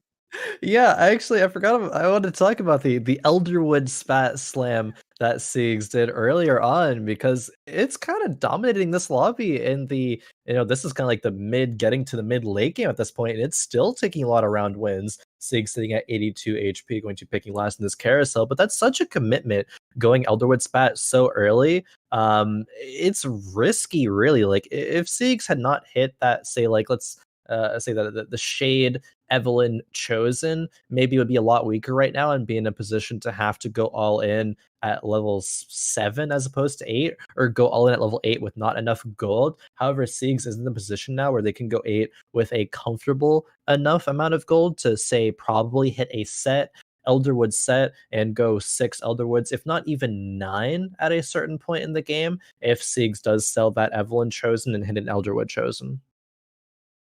Okay, so we're going to be selling that Hecarim for that item, and we're going to continue moving into these duelists. We already leveled up. The Yep. unfortunate thing here is it seems like Okila was doing just fine finding these units earlier, but then we started watching him, and now everything has changed. We did get the Yeah. Jax. We get a tier 3 Jax before our tier 3 Yasuo, and I think that goes towards the whole we'll pick them up when, if they're on sale, right? Like we see them in the bargain bin or like that Target area $1 section. right? We'll pick them up, but outside of that, but we're not going to actively be looking for that champ, as this front line is going to have to really go through some beef, especially with this Sejuani, and Sejuani with Mm, Morello's, especially getting with that Aatrox pool, is going to put Grievous on yeah. literally everybody, and then the sharpshooters will take over. Aatrox, one of those units that I feel like surprises you every single time, and it's just such a good unit. Yeah. And it's very rare that a unit like that still has that kind of element of surprise sometimes, because he appears in some comps and he won't be in others. But we saw Sphinx put some items on him earlier today to great success. Yeah, no, definitely. I think Aatrox is a unit that people aren't playing around quite as much, especially because Cultist has fallen off of popularity, so you're not running as many. If you are running Vanguards, you're gonna have them, but kind of only in that scenario. If you're running just like a couple of Vanguard frontline, it's going to be Sejuani prioritized more often.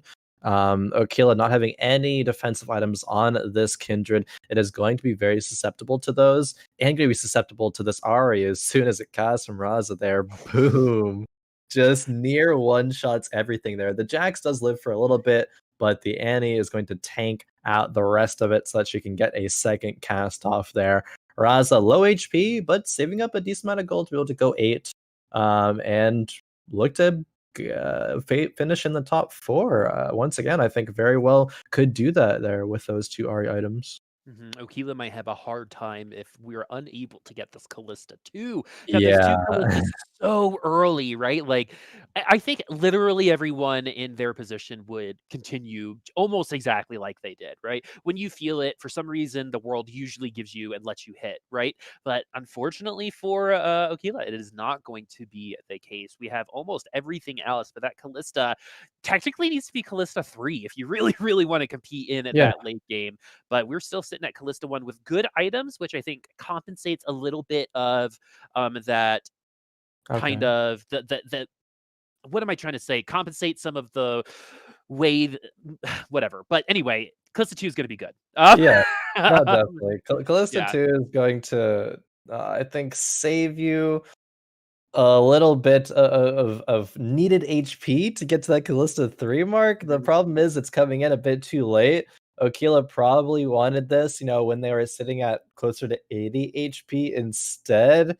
Is still unfortunately not able to acquire Yasuo 3. And I don't think this will be a situation for Callisto 3 at all. I don't think you're gonna have enough gold for that if you are Okila, especially when the Callista keeps getting yoinked in by these Aatroxes just again and again. Numano once again dominating the lobby in terms of HP. Of course, Seigs is up there this game as well. But Numano really showing how dominant they are. Okay, Yasuo 3 for Aquila now. So that's pretty solid. But anyways, back to Numano. Numano really choosing, or really showing rather, their strength when it comes to playing with an early game lead. hmm Definitely, and it has already showed it a couple times as we're going over to Raza and Oh, Riven 3. So there is a little bit of a caster curse when it comes to, you're never able to 3-star a 4 or 5 cost unit if you're getting casted. So I'm glad that we waited just that amount of time to see the finishing of that Riven 3. No items though. So while Riven 3 is going to be very, very yeah. strong, I've rarely seen Riven 3 even make it, past the shield, but we're actually going to see it get taken down immediately. I believe that's going to be a combination of those sharpshooters, like with that Oh Jin no. fourth shot, as the Jin is actually going to fall. But this Ari is going to be able to ult one more time. The Jin, though, and Oh everyone else is no. going to survive as Raza falls at the end. Oh no, is right, Khroen. That feels so bad if you're Raza. Riven 3 into an 8th place. You found Riven 3 and only had 7 out of 8 units to be able to, on the board because you didn't have enough gold.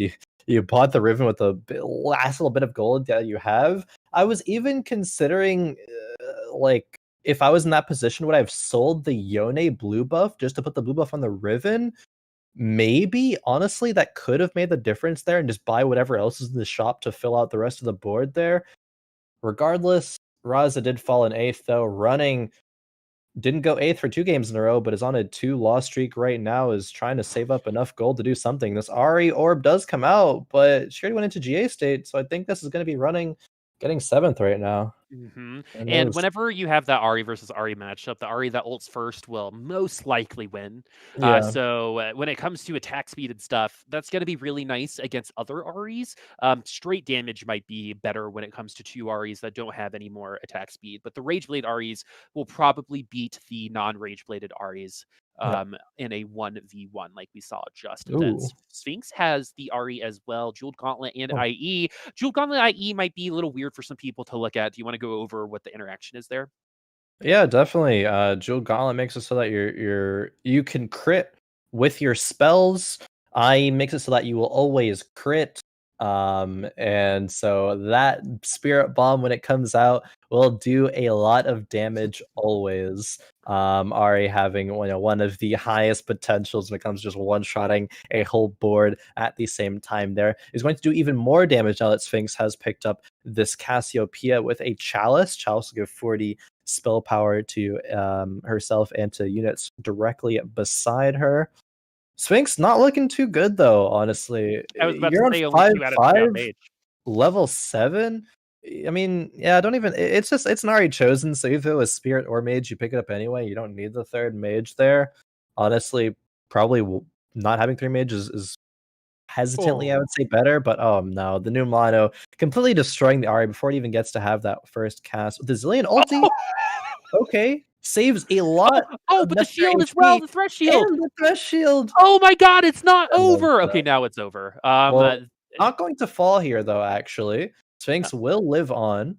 oh maybe. Even Oh, even kills the Shen as well. Yeah, would have lived, I believe, even if the Shen had survived. So going to take 0 damage from the units and just easy run. 5 damage from the stage there. Sphinx has another chance.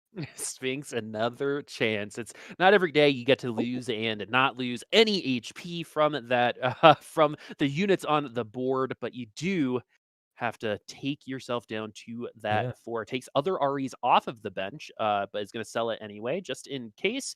But now Sphinx is in a precarious situation because if that RE didn't have like everything go right for them, right? Especially since the Yeah. Thief's Gloves rolled twice in a row, I believe, the same item set for Zill, which Wow. allowed the Ari that extra life. So with 2 rounds in a row with Ginsu's and Shojin's, I mean, this Ari might potentially be able to pop off once more. It's going to have to cut through a lot more HP, especially with the Ash Yeah. Brawlers on the other side. And it's going to be much harder to do too much HP to cut No. through. And even though Warwick is we're weak right now in that Brawler composition, that should be enough, especially against that itemization on that particular Ari. As we're back to Jirachy, who Okay. when we were looking at them a little earlier, they were having a little bit of a hard time, but now seems to have equalized. We're at the quote Nexus minion, and look at these Yeah. attack damage items. If he was running sharpshooters, he'd be very happy. Oh But where yeah. do you think this would be going on this particular comp? Ooh, that is very interesting. The Morgana 3 that Jirachi has is already full items. It's probably going to be RFC on the Talon, Rageblade on the Janna. I guess those 2 items could be a little bit interchangeable, i.e., Pike or Yode, I guess. But like that's kind of whatever. Okay, choosing to put a set in over the couple of vanguards there. 2 vanguard ones, not great, but gonna choose to play them anyway. Gets a cane on the roll here. Another Talon. It's a little bit of that extra armor. I mean, here at the late game, it's honestly just a little negligible, but at least it is one of those things that gets everybody, right? Everyone is going to benefit from it, as the Pike is the one that gets the Yep. IE. And we're going to see that Morgana Oh, carry. Look at them yes. go as the entire corner falls.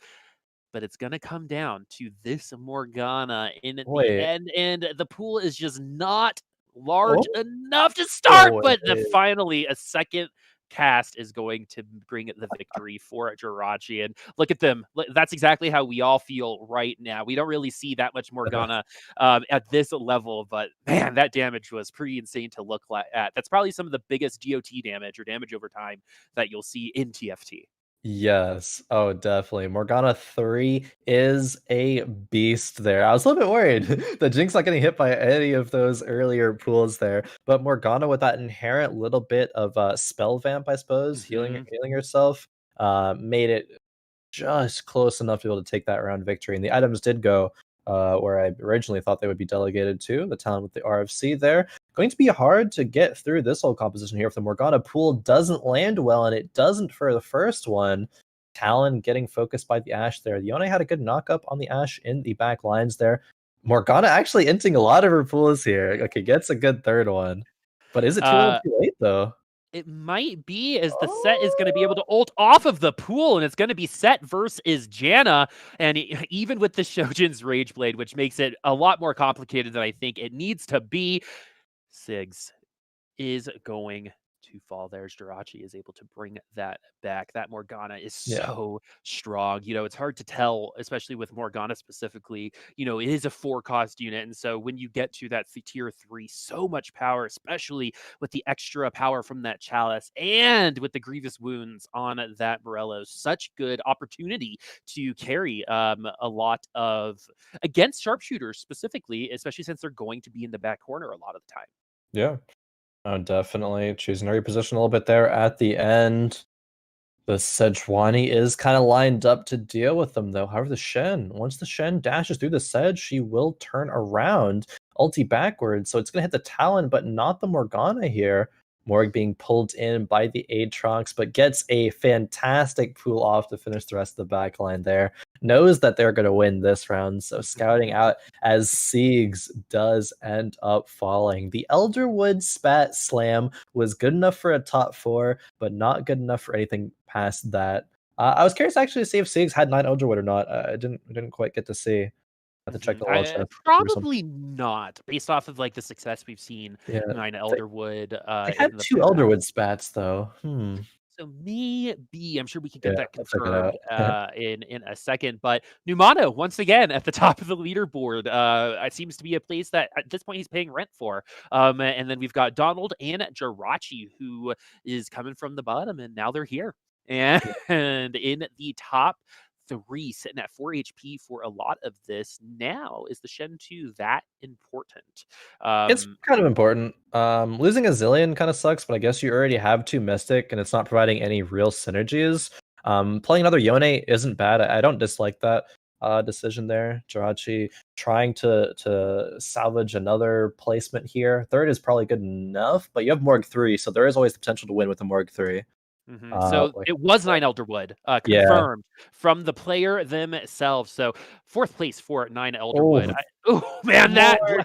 that Oh, pool, man, along with that Yone ultimate, that combination is actually pretty brutal. And one good pool is going to be enough for Jirachy to take down Numano in first 1 place. HP. Maybe 1 HP. Everyone at single HP. With how strong Jirachy's comp is looking, I could definitely see that Ghost taking down the opponent that is not in a PvP round. Sometimes you don't need to 2-star those tier 5s. That Yone is going to be enough right now. Yep. That Azir enough right now. But I think the low key support here is definitely that Janna with that Rageblade Shojins, giving that talent, Yeah. giving people the ability just to take a couple more auto attacks, taking the rhythm out of the opposing team to take them down, which gives the up-tempo opportunity to that Morgana. We have a nice little spread in the back line Yeah. this time around. Will this Morgana pop off once more?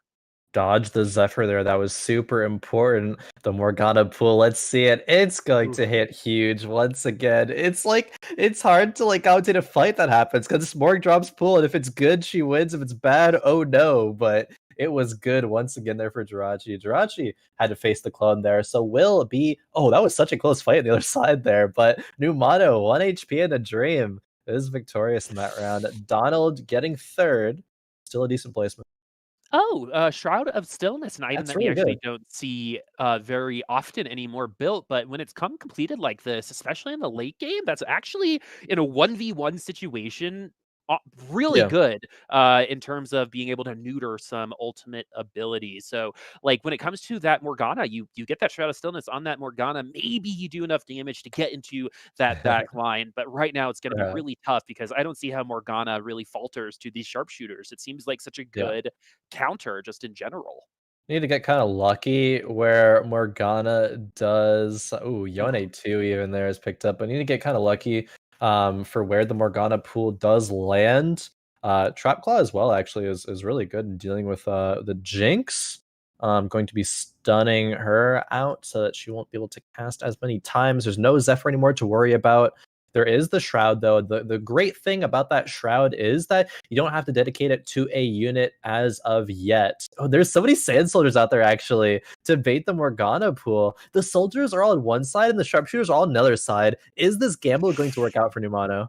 Okay, so this is pretty much a 50-50. Where is this black pool going to land? That will decide everything. The Shroud of Stillness delaying the departure of that pool. It's Oh, going to hit all the Sand Soldiers. So this is how those sharpshooters are able to win, and they take them down as Jirachy gets outplayed in the final 1v1.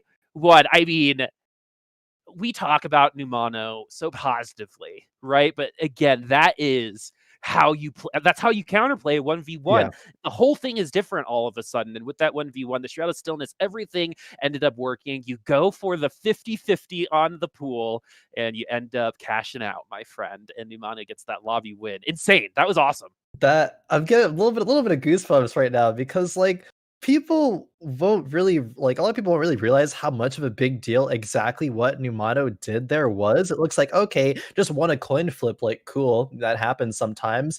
But there's such a or not a high chance, but a higher chance to win that with intentionally playing two Azirs there, saying, how do I dodge this Morgana pool? I'm not going to spread out all my Sand Soldiers. I'm going to stack them all on one side. So the Morgana pool, if it hits anything on that side, you're going to have just such a better odds to win that fight. And so the Jinx and the Jin were able to take out the Morgana. The Shroud as well there is a little bit of a high roll for the Shroud, I guess. But everything kind of came together for Yeah, Numano that there, was insane. and it netted a victory from 1 HP as well. Like that's just the icing on the cake there. Jirachy played that game so well. Morgana 3 was huge and nearly carried to the victory, but Mhm. man, Numano, there's a reason why they won last week very dominantly, and a reason why they're starting off strong again in this week. As can we take a look at our scores here before break? Yeah, Mhm. we got our scores. Numano, a third and a first, is in the lead with 17 points here. Donnie with 15, Raza with 11, Jirachy has 10. The middle of the pack is pretty close here, but But Numano 1 and 2 and definitely. an 8th are outliers. Yeah, and okay, so I'm just gonna say it. I've watched a lot of TFT, right? I've watched a Yeah. lot of really good TFT. That to me was one of the better plays I think I've ever seen. When it comes to commentating, I just love the thought process to identify that 50-50, one, to set Yeah. yourself up for that, and then two, to have the gall to go for it as well, right? Because that is not a Yeah. play that is something that I think a lot of people think about at the end there. Yeah. So I am just like, I'm blown away by that just decision making in that Yes. 30 seconds that Numano got to figure out the 1v1 counter. That Mhm. was so cool. So that is definitely some good food to think about as we go into this break, Khroen. You talk about what's the difference between Masters and GM Challenger players earlier on. It's that Yeah. right there. There's the difference between Masters and GM Challenger players. That was some amazing TFT action, and we will have more for you in just a few minutes after the break. Don't go anywhere, as we'll see who we crown this week's victor of Fight Night Rising. Stay tuned.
Welcome back, everyone, to this week's Fight Night Rising. Boop, we've had an extraordinary couple of games here, as I'm sure we're very Mhm. eager to get into the next two. But how have you enjoyed these past couple of games? Anything stand out to you?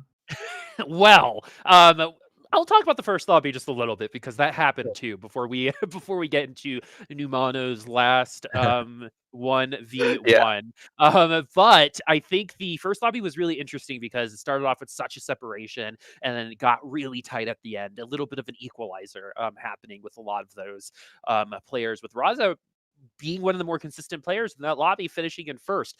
Very different thing happened in the second lobby as Raza lost a ton of HP inting for carousel priority.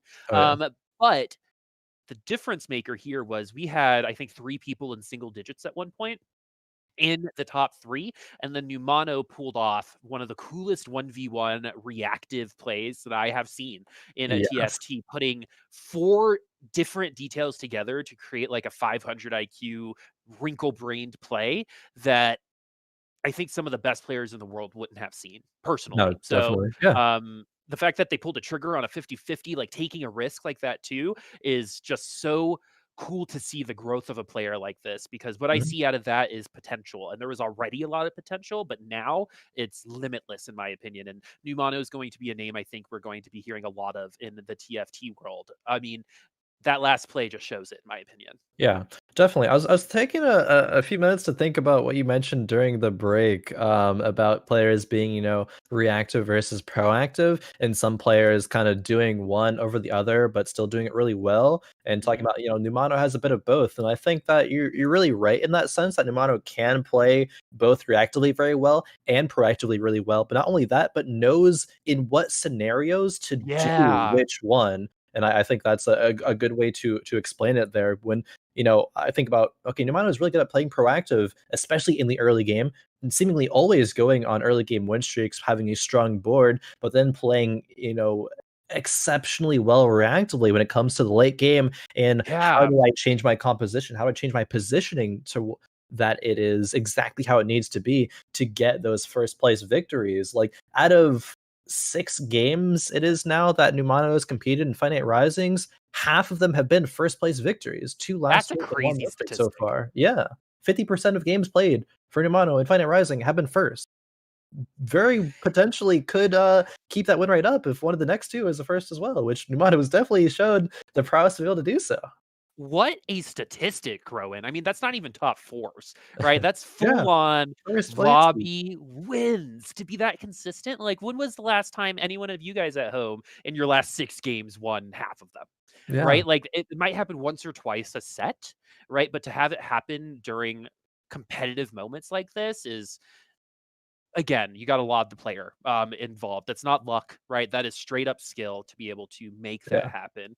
As now we're going to get to see him in this particular lobby with a pretty substantial lead so far Hmm. against everybody. Seem to pass over the Dusk Vein. Uh, is there really any point into taking this early Dusk Vein? I mean, the 2 Dusk will make her pretty strong, but it does kind of neuter some potential a little later. Yeah, this is interesting. So even players that love going dusk oftentimes are not huge fans of taking a dusk vein. Actually, a chosen vein on the other side there. I'm not sure if it's sharpshooter. Okay, it is sharpshooter, as we see. The bolts are bouncing. Sharpshooter chosen there for Sphinx. However, the dusk will probably get sold at some point in stage 3. Maybe, I mean, end of stage 3 at the latest there. But it looks like the Dusk Vein is going to be strong enough to take this round when the bow actually, I think, makes a difference here in this round. If that bow was on the Vein, probably would have gone Sphinx's way. So Numano, just slight things like that keep netting these round victories, keep being the reason why Numano is able to have such a strong early game a lot of the time here. Whew, man. All right, let's go ahead and take a look at someone else right now. Let's look at running 300 because running has had a little bit of a hard time today, Yeah. as well as I think Numano has played. Unfortunately, running has found themselves at the bottom 2 spots of this leaderboard 2 times in a row. I think one of the big things with running is another dichotomy when it comes to new mono is running has found themselves at the bottom half of the leaderboard a lot at the beginning stages of this game. And that is, again, going to cause a lot of economy issues when it comes to both your money and your health. Yeah. But from here on out, it kind of just seems like the people who don't know how to run sharpshooters, um, or like Ari, seem to be having a little bit of a hard time right now. Duelists don't necessarily seem incredibly strong right now, especially since we've seen Ari's blow a ton of people up. But sharpshooters Yep. definitely showing up, honestly, almost as similarly as Divine, but I think it just feels a little bit better when you're losing it to it. But in terms of how much we're seeing it, it's a lot. I think we have 4 people in the first lobby running sharpshooter, so it's definitely contested, and it's all about how you work around that. You're going to either commit to sharpshooters or you're going to try to commit to a counter. And if running can't commit to either, right, it's going to be Yeah. hard to top 4. Definitely would be hard to, and I mean we've seen an eighth and then a seventh, I believe, from running. Um, the start to this game, even I think when we take into account early game decision making, and if you're going to level up, you're probably going to want to win. But running leveled up early aggressively and is now on a 2-loss streak, maybe even going to go on a 3-loss streak here. Numano has a couple of sharpshooters in there with that Dusk Vein. The Maokai, pretty solid in terms of a frontliner. And the thing is, running's running Warlords, but has not won a PvP round. So Warlords need to stack up wins to gain those 10% stacking bonuses, but is on a 3-loss streak. Yeah, right now they're more like war squires. Um, Yeah, they're not lords that's just yet. They great have to, word for it. yeah, they have to earn that lordship after winning 5 games in Dude. a 5 rounds in a row. And right now they're just at their base power level. And the point about warlords is you expect them not to be. And the later it takes, the weaker they get. So you might want to abandon that if you're unable to find that win, I think within the next 2 or 3 rounds. As we're going over at Seigs, another 4 enlightened. I love Nami, just as a character. Running Nami with Ludens has been absolutely hilarious Okay. going up against my friends, as we're actually seeing it Yeah. right now. What a great segue with that mage. The double bubble, the double bubble trouble is insane in the early game. Also, I think people underestimate how long the CC is for Nami too, which I think contributes to how successful it is in the early game. Not really something that I think you can pull a number 1 with, but if you're gonna win with a Nami chosen, it's gonna be with Ludens.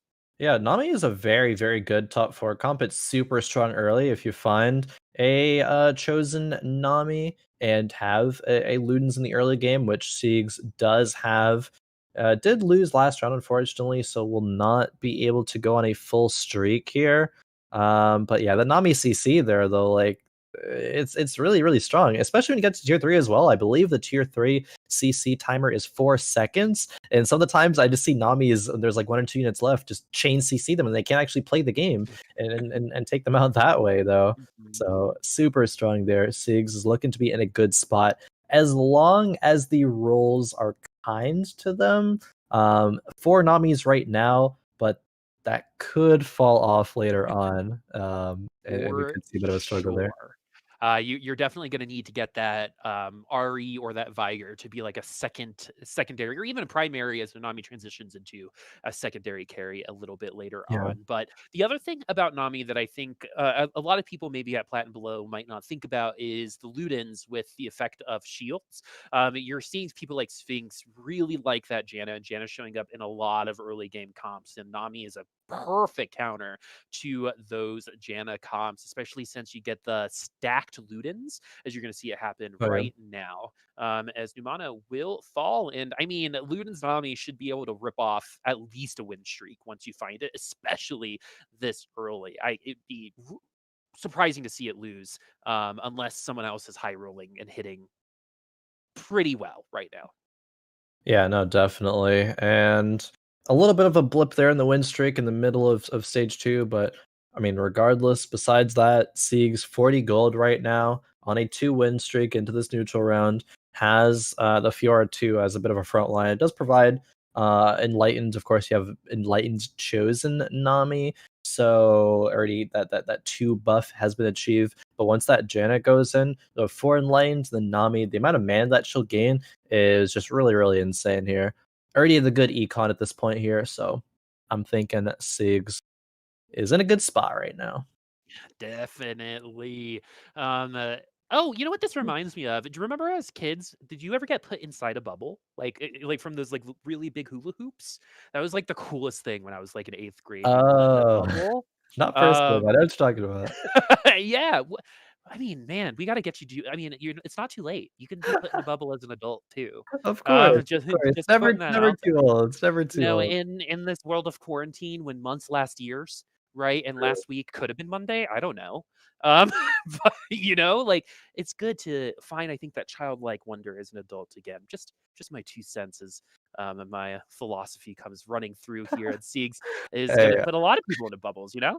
I believe you. I mean, I play video games for a living. I'm still living out my, inner child every day. I've played games since I can remember, but oh man, no, Sieg's board here is really, really strong. I think that's a good item utilization there, slamming both a QSS on Nami and the Bramble. I actually like that slam a lot onto the Fiora. It's going to be good against the IEs and Jewel Gauntlets of the lobby there, which there will be some of. We're going to see the IE from Raza there already. So liking this choice here. Still on 50 gold as well. So we'll be able to start rolling down here. And is 96 HP, like really strong.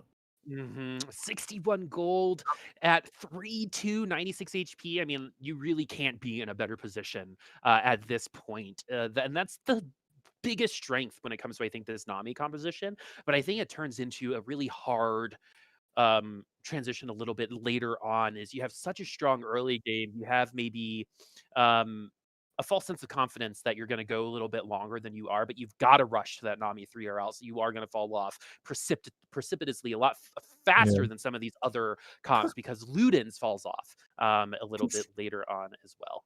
This is so interesting. Seigs with the Elderwood Spat Slam last game, and now Jirachy. They're taking a page out of that book right now. 6 Elderwood on 3-2 with a Zed once again being the item carrier. Evelyn in for that shade bonus as well.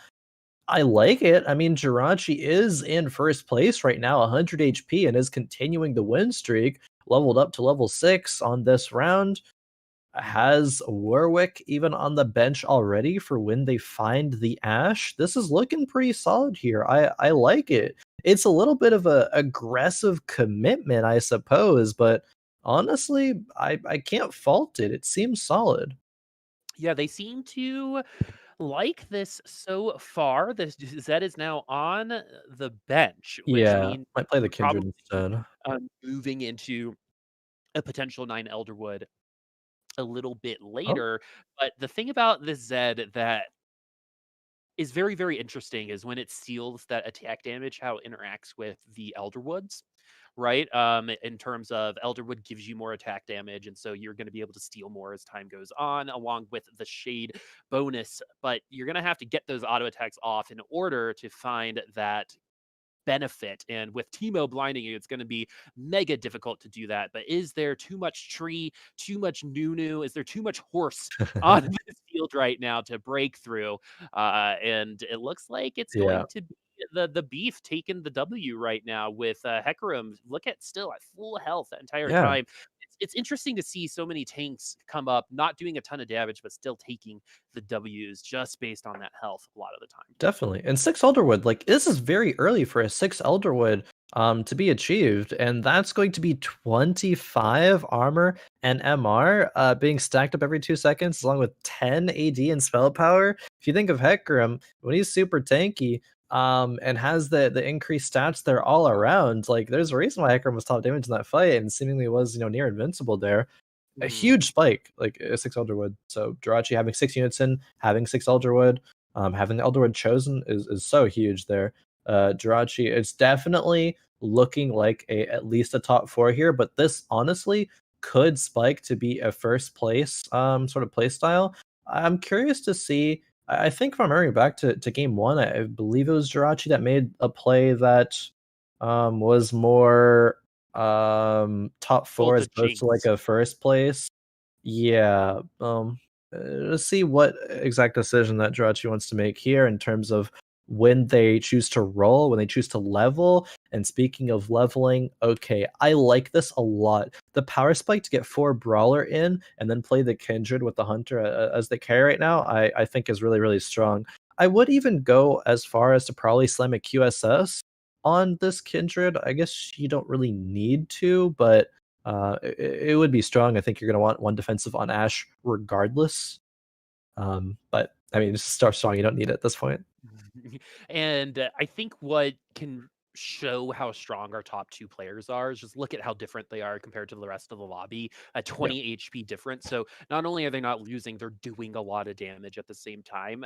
Looking Yeah. at these team comps, even not seeing Seigs, just seeing the Nami with the Ludens, right, means that again you're probably winning by a lot. And so Sphinx is going to be sitting in third at 77 HP. And look at Raza and Okila at the bottom of the leaderboard around 50. That's pretty low going in before Wolves. So they're going to really need those items of a choice. But Jirachy should be around for a while. It's a question of when they're going to lose versus if they're going to top 4, at least right now. The whole lobby can Yeah. definitely adjust, but the lead that Seigs and Ooh. Jirachy has right now is pretty intense. As someone will lose Yep. out their win streak, and it's probably going to be Seigs, even with that. Well, maybe not.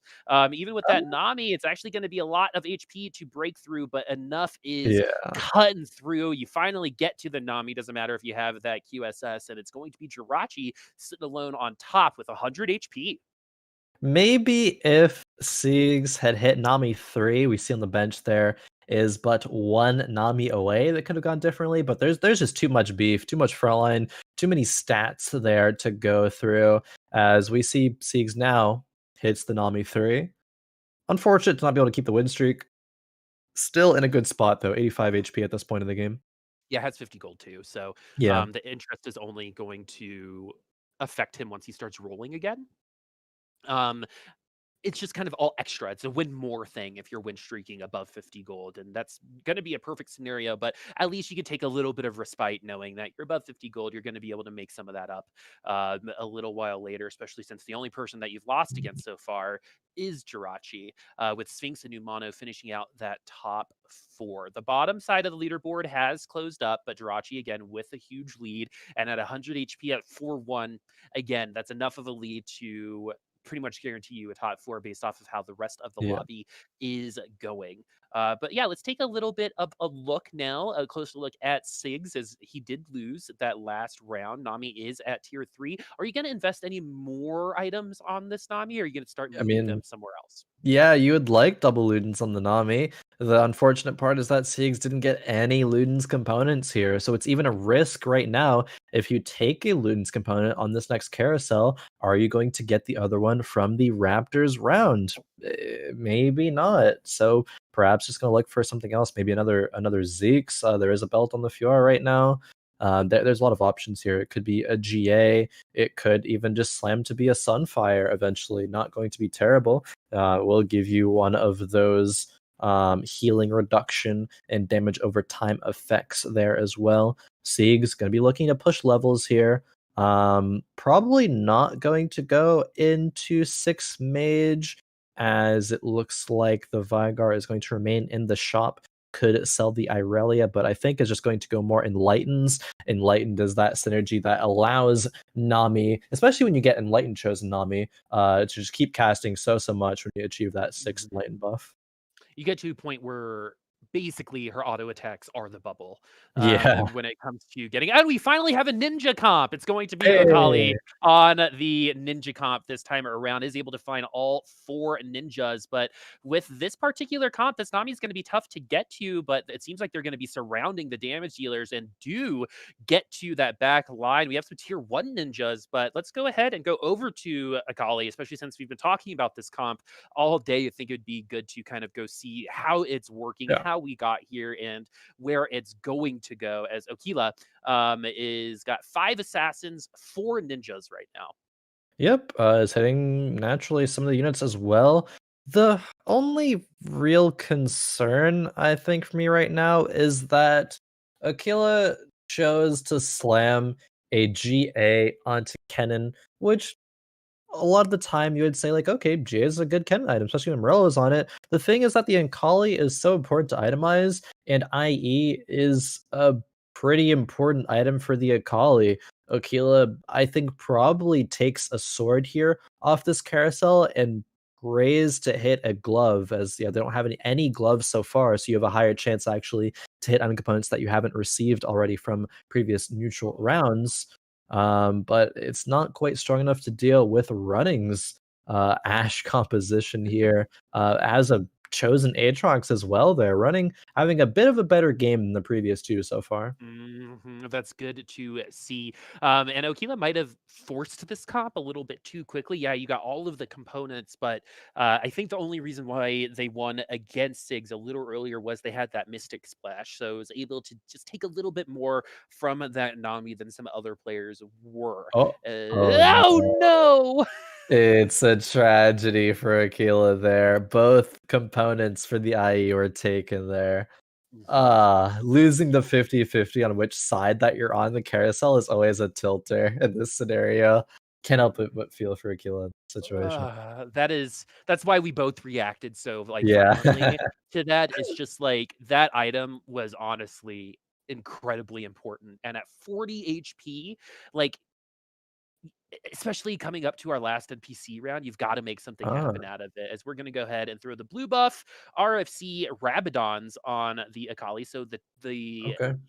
the ultimate is going to be a lot of damage, but we got to get there first, especially since Yep. we're still at tier 1 Talon, tier 1 Akali, tier 1 Shen. And so there's still a lot more room to grow. We got to get there, though. We got to start maybe spending a little extra money as times are getting a little tough right now for I Okila at 40 HP. I would have liked to see Aquila roll down right here to find Akali too, I think, or Shen too at least. The thing is, though, from this position, you do have a chosen assassin, so you're going to want to save up for level 8 and to run 6 assassins. That's where your composition does spike the best. Still losing a lot of rounds, though, and it's already at 40 HP. Now going to be below 30. You don't have perfect items on the Akali. She's not Akali 2. You're going up against Jirachy, which has the set level 8, still 90 HP, 6 Elderwood, going for that 9 Elderwood eventually. Taking a look at Raza here, there's some fortunes, Boop, but then we look at that little number by the blue flame at the bottom of the screen there once they go back to their own board, and it's a 12 loss streak. You gotta cash in at some point when you're playing Fortune. Yeah, or you're gonna go fast eighth. And again, a word that I like to use is moxie. And my definition is just when you have a little bit more of that tenacious attitude, right? And a little bit maybe Ah, too much moxie on these oh fortunes. no. We have to win as we're going up against some assassins and Oh that no. Kennen from Okila. Are we going to see the fortune cash out? Oh, we are. Okay. All right. We So we're are. definitely going to be seeing Yeah, this. okay. And that should definitely tell you why Kennen, I think, needs to be up one more row. I think we got to take a little bit more of like, how people frontlined Morgana and Ari with Yeah. GAs. I think Kennen might fall into the same batch right now. It's just that ultimate is not hitting anyone important where they Yeah. are right now. So maybe it's just the character and that's how they balanced them, which I think is a great way to balance the character. But that Kennen not doing what they need to do, especially since it's not even close to that Kennen 3 Yeah. which got Okay. buffed. The payout. It's time. Here it is. It's All it's right. it's time. Raza, It's it's time. time. Raza, Here it's we okay. go. Oh, 2 Oh, oh! fuck! Someone's doing some Okay. cooking today, my friends, as 2 Force of Natures and an extra spatula right before the NPC round. You're never going to see that again, my friends. Thank you to that ninja comp because of that, we got 2 Force of Natures. Now we got to get units to put into the board and actually utilize Oh. these spatulas. And now with a good amount of items coming out as well, Ooh, like the fact that we used the spatulas in time ooh, just in case, but hey. 5 spatulas. Zeke's plus Vanguard spat right now. Sell the Tom Kench. Roll for something. Oh, it's not Zeke's. It's hmm.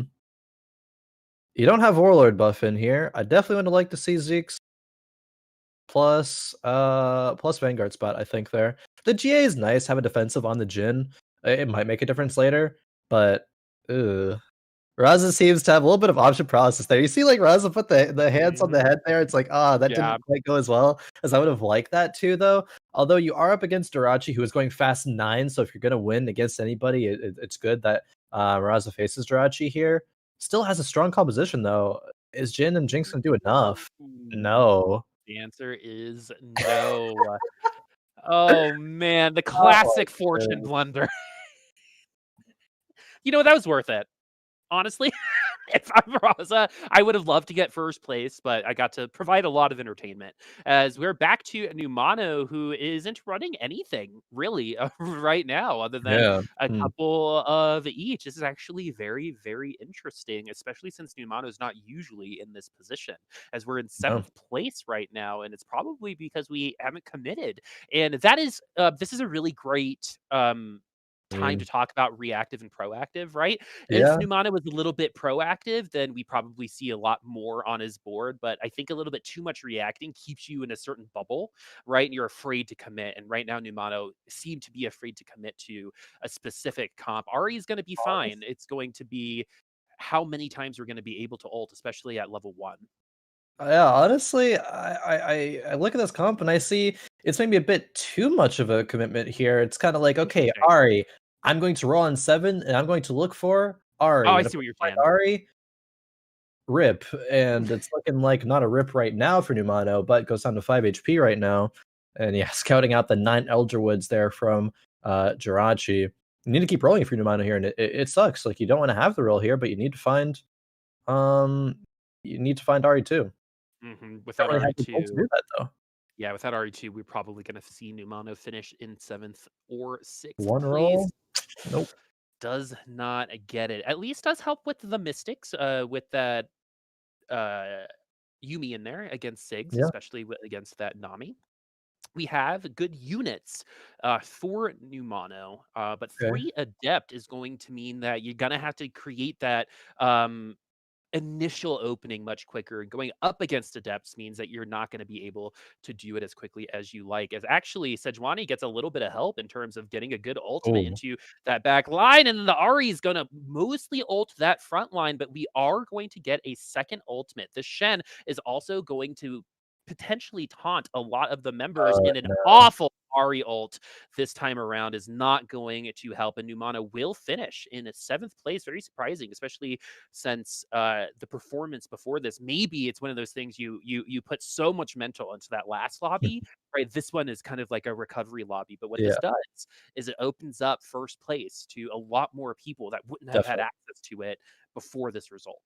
The thing is, last week, Numano did have one poor placing game. I believe started the day off with yeah, it was a 6th.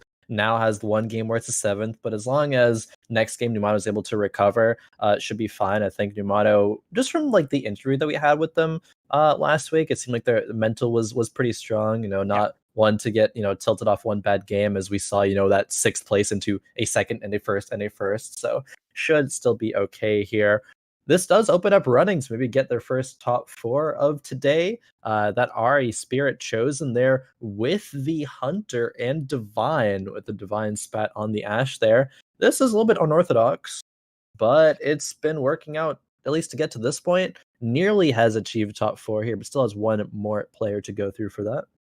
And one more Lee Sin to get to Lee Sin 2. A lot of those tier 2 5 cost units are where the power spikes lie, as we're Yep. going to go really defensive with this Ash. Very interesting item components. The true damage from that sort of divine for this, I think, 4 seconds. Oh, it's the 4 piece. So 6 seconds Yeah. should definitely rip through a lot of this particular comp. I feel like if that sort of divine is going to find value, it's going to be against higher HP targets. And with that Lux clutching out, maybe we're going to see running win, but that's going to be a no-go as Alderwood set. And Oof. Jirachy still sitting at like a 30 HP lead right now, but running still in it. So if you're not Yeah. eliminated, you could still compete for that top 4.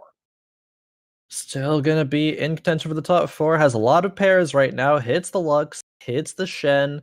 Still is sitting on Sejuani, Lee Sin, and Zillion pair as well. Okila, though, is on a win streak right now. I believe Okila was that, ninja assassin player, so has hit enough to perhaps get top 4 of their own. A bit of the last second repositioning there. Hits a Oh, actually, because it hits a good Zephyr, but Zephyr's Vein isn't the most value, however. Jinx and Jin still operational. So the way that running 300's comp is working is Ashe is going to deal with the front line, Ari is going to deal with the back line. But you got to be alive in order to put that damage through. Oh, So oh, let's see. okay, Okay, survives. yeah. Nice. Because of that, one more Ashe kill at the end, we're gonna potentially help us get into the top four as our ninjas do lose out another round. So we've got Jirachy sitting at 66 HP. They're Yeah, killing it right now. thing Seigs is at 53, Sphinx catching up at 51, and then after that, it's a battle for fourth between Okila and Running. the thing is, Jirachy just went level 9 on this neutral round, which means that they were saving up enough gold to just go level 9 naturally. Still has 50 gold left to roll down with, and is still 66 HP. The early game played by Jirachy here was so insanely strong that, as long as they hit set 2 Ashe 2, this game very well could be a victory, especially when we see running isn't having the strongest composition here. Like this will never win a lobby. I say never, but this will rarely ever win a lobby. Okila's composition probably won't achieve a Kali 3, so probably won't win a lobby that way. Maybe Seigs or Sphinx could, but Jirachy, even they're getting a Kane 2 as we see on this side there. A set 2 as well. Like there's so many upgrades rolling Oh in. man. At that, Ash at 2 this as point, well. you and Yeah, Ash to you coming up. So rolling obviously during this round and hitting as well. We're looking at Running, who doesn't have the same amount of money, but also needs no. these tier 2 units. And Lee Sin's going to stay. The Zillion is going to stay on the bench for now. So Jirachy continuing to win and win more as our ninjas are Yeah, going to keep at least the back line entertained. And it's going to be up to this Ari to deal with all of them, which no. is not going to happen. Lee Sin is good sometimes, but not in this particular situation, as Running does fall outside of the top four once again, as Okila will be the one in danger now, but at least we have a top four with these assassins and ninjas. Yep. Okila has achieved level 8, is now running the 6 Assassin 4 Ninja Power Spike here. Has achieved top 4 as well with its composition. Pretty solid. You don't have perfect items on the Akali, but is still decent enough. You have Shroud and Redemption on the Pike. The Pike will auto once and be able to stun through the whole team. The Cannon's going to get a little bit of value, but as we are talking about earlier, it's in the third row there, so it's not going to be hitting most things besides just the front line there. The Akali is still doing work, even into Seigs and that Nami 3. And this is where you would expect that Nami 3 to start having a little bit of a hard time, and Yeah, that it it is. does. As Seigs will probably lose the next couple rounds, to be honest with you. Like that Nami comp is a top four comp. It's again too much of a lead at the beginning, but is starting to fall off. As Sphinx falls at once, Yeah, again at 39 HP. it's looking at that set there from Jirachy.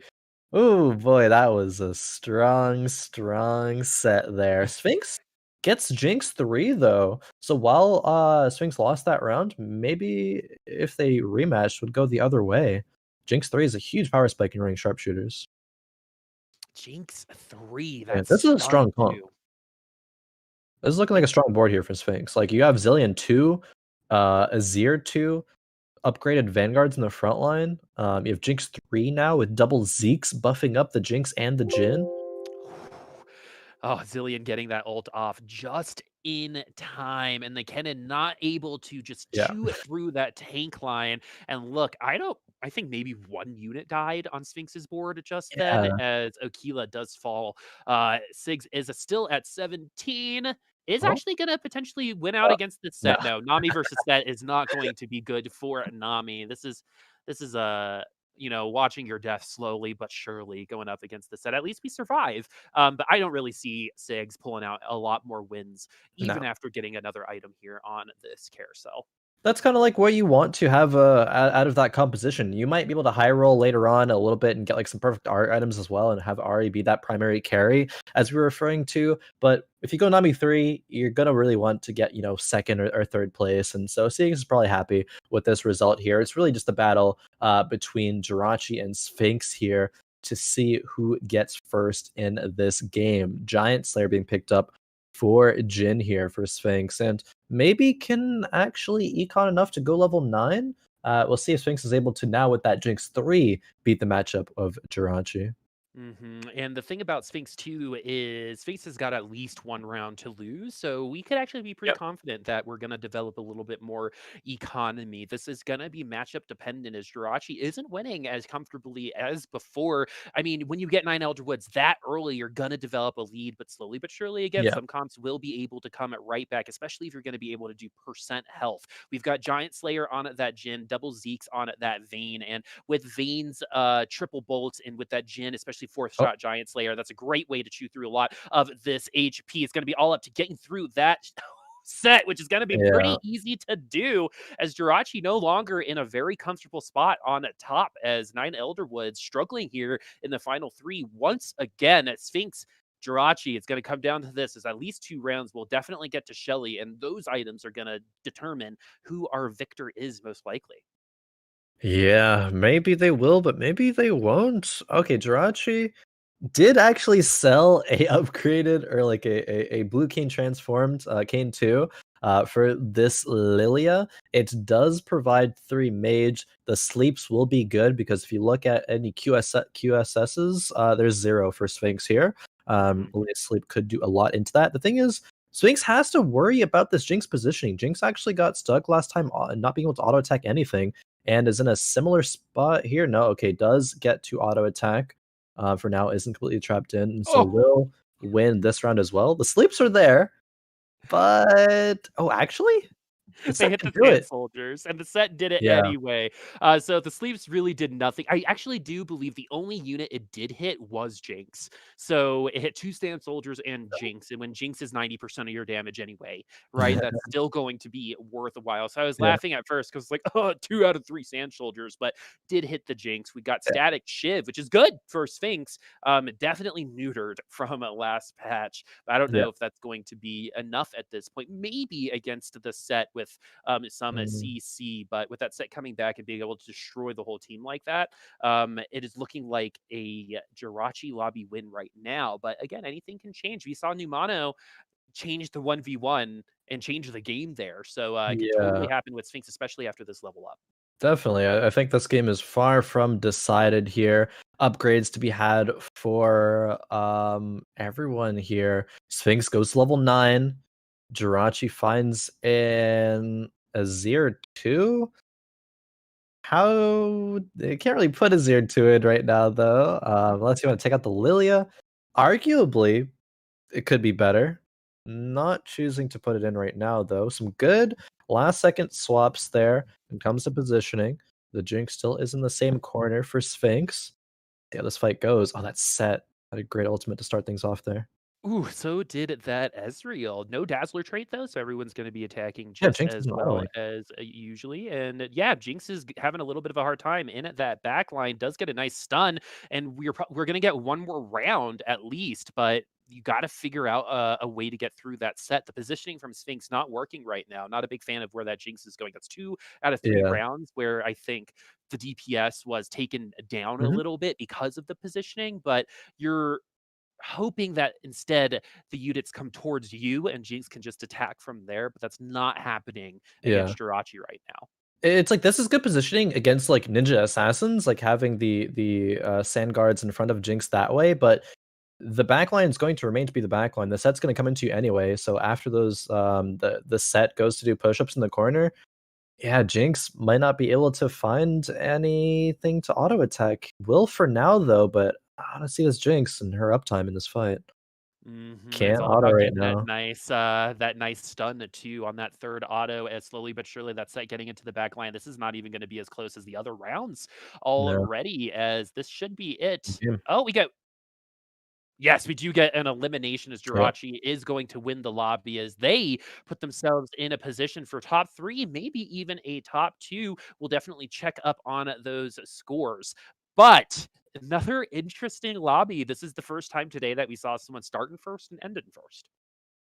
Yeah, no, definitely. These scores are going to be pretty close right now. As let's take a look at those right now. Jirachi actually going to, with that win, narrowly surpass Numano. Oh, wait, these scores go 1 point down all the way until 5th. Jirachy 20 points, Numano 19, Donnie 18, Sphinx 17, Seigs with 16 points, Okila even 14.